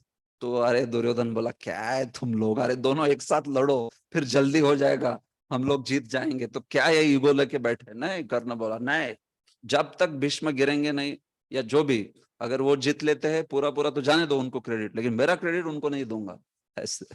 तो फिर भीष्म 10वें दिन धारातीर्थ, मतलब भीष्म गिरने के बाद ही फिर जो है कर्ण युद्ध करने को आया। तब ऐसे, हालांकि मानता था भीष्म को, बहुत मानता था वो भी, लेकिन भीष्म ने ऐसे कटु वचन कह दिया ना, अर्धरथी बोल दिया उसको तो फिर उससे रहा नहीं गया। फिर भीष्म जब शरशैया पे थे तो उनके जाके फिर प्रणाम किया और उनसे आशीर्वाद मांगा कि अभी मैं, कृपया आशीर्वाद दीजिए मैं युद्ध कर सकूं, क्योंकि उनको तो कौन नहीं मानता था, सब जानते थे भीष्म कौन है करके, अतिरथी। हाँ, पूरे ऐसे। तो अर्जुन को जब भीष्म से हारे तो दुख नहीं था, लेकिन उन्होंने जब कर्ण को अयोग्य रूप से मारा उसका बहुत दुख था। हाँ, क्योंकि कर्ण जो है उनको लगा कि ये तो समकक्ष है या उनसे कम था थोड़ा, और उसको मारने के लिए छल का प्रयोग किया गया, तो वो बहुत दुख था अर्जुन के हृदय में कि इसको एकदम, वो तैयार नहीं थे ना, आपको याद है भगवान बोल रहे थे कि इसको मारो, नहीं नहीं नहीं, बोले निकालने दो उसको बाहर, नहीं नहीं अभी मारो। ऐसे तो ही वॉज नॉट रेडी। ऐसे ठीक है, लास्ट के 2 श्लोक। अपिस्वित पर्यभुङ्क्तस्त्वं सम्भोज्यान् वृद्ध बालकान् जुगुप्सितं कर्म किंचित कृतवान् न यदक्षमम्। क्या तुमने उन वृद्ध तथा बालकों की परवाह नहीं की जो तुम्हारे साथ भोजन करने के योग्य थे? क्या उन्हें छोड़कर तुमने अकेले भोजन किया है?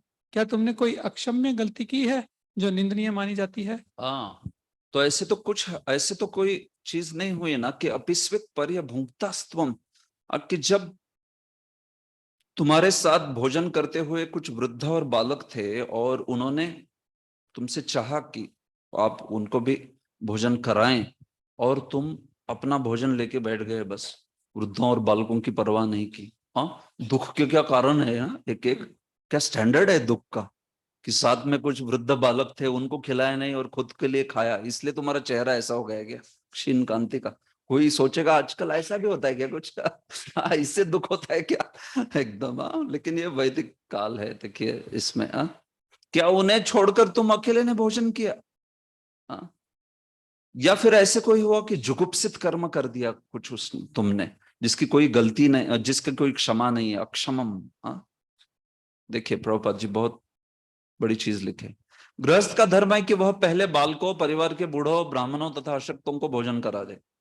इसके साथ ही आदर्श गृहस्थ को चाहिए कि यदि कोई अज्ञात भूखा व्यक्ति हो तो उसे बुलाकर खिला दे और तब स्वयं भोजन करे।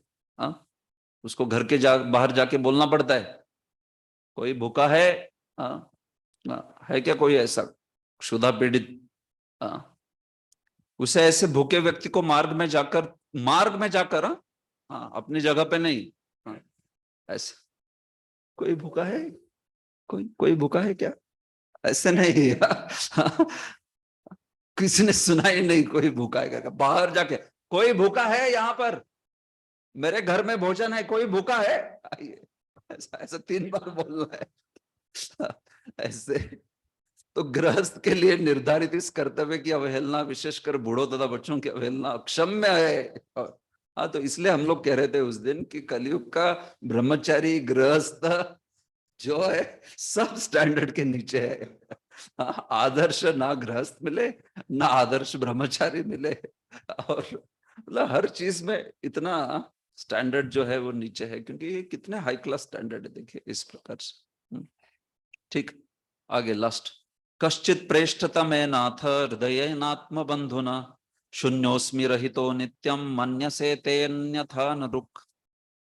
अथवा कहीं ऐसा तो नहीं है कि तुम इसलिए रिक्त अनुभव कर रहे हो क्योंकि तुमने अपने घनिष्ठ मित्र भगवान कृष्ण को खो दिया हो? हे मेरे भ्राता अर्जुन, तुम्हारे इतने हताश होने का मुझे कोई अन्य कारण नहीं दिखता है। हाँ, जैसे ये कारण है। हाँ, तो क्या कश्चित प्रेष्ठतमेन अथ हृदयेनात्म बंधुना शून्योस्मि, क्या ऐसे हुआ है कि हमारे प्रेष्ठतम, हमारे आत्मबंधु, वे जो है चले गए हैं, इसलिए उनसे रहित होके शून्योस्मि। हाँ? क्या उनसे रहित, उनको खोकर आज जो है हम शून्य है, नित्यम रहित। वो सदा के लिए वे चले गए हैं। हाँ, मन्यस्य ते अन्यथा न रुक। हाँ, इसलिए तुम जो हो इस प्रकार से तुम्हारी हताशता जो है, रुक, मानसिक ताप जो है वो दिख रहा है वैसे। हाँ, अन्यथा न रुक मन्य से। हाँ, प्रभुपद, विश्व की विसंगतियों के कारण विश्व के विषय में महाराज युधिष्ठिर की सारी जिज्ञासाओं का अंदाज विश्व की दृष्टि से भगवान कृष्ण के अंतर्धान होने के आधार पर लगाया गया था, और अब अर्जुन की घोर निराशा के कारण उसे उन्होंने प्रकट कर दिया, जो अन्यथा संभव नहीं हो पाता। हाँ, इतना दुख जो है अभूतपूर्व, अयथापूर्व आपके चेहरे पे, वो अन्य कोई कारण नहीं है। हाँ, क्या वो हमारे प्रिय, हमारे प्रेष्ठतम प्राणनाथ श्री कृष्ण जो है वो चले गए? अतएव इसके बारे में संशयग्रस्त होते हुए भी श्री नारद के संकेत के अनुसार उन्हें अर्जुन से स्पष्ट पूछने के लिए बाध्य होना पड़ा। इस प्रकार श्रीमद् भागवत के प्रथम स्कंद के अंतर्गत भगवान कृष्ण का अंतर्धान होना नामक 14वें अध्याय के भक्ति वेदांत तात्पर्य पूर्ण हुए। हरे कृष्ण। तो अभी इसके पश्चात अर्जुन जो है बड़े सुंदर भावनावश होके बड़े सुंदर वचन कहेंगे अगले अध्याय में, याद करेंगे भगवान श्री कृष्ण को। ये भी बड़ा सुंदर अध्याय है अगला वाला। और फिर भगवान चले गए, इसलिए पांडव आदि सारे ही वे विग्रह त्याग कर देंगे, देह त्याग कर देंगे सारे। ठीक, तो अगर आप में से किसी को कुछ सेवा है तो आप आगे बढ़िए, अगर कुछ प्रश्न है तो पूछ लीजिए, क्योंकि मैं कल के सत्र में भी 15वां अध्याय आधा कम से कम करने का प्रयास करूंगा। कल के अध्याय, कल 4:30 बजे होगा और हम लोग कम से कम आधा अध्याय पूरा करने का प्रयास करेंगे। ठीक है, तो मेरे विचार से मैं शायद 16वां अध्याय भी पूरा करूं, चाहिए तो एक सत्र लेके पूरा कर दूंगा, लेकिन दोनों पूरा कर ही दूंगा। 15 और 16 हो सकता है मेरे को एक सत्र लगे, लेकिन वो अध्याय मैं अगले इसमें नहीं रखना चाहता, क्योंकि अगले इसमें 17, 18 और 19 ये इतने सुंदर चर्चा है इन अध्यायों में, तो उसके लिए मुझे 16 घंटा चाहिए। वो बहुत क्लासिक अध्याय है सारे, खास करके 18 और 19 बहुत सुंदर, उसमें सुंदर सुंदर श्लोक है बहुत।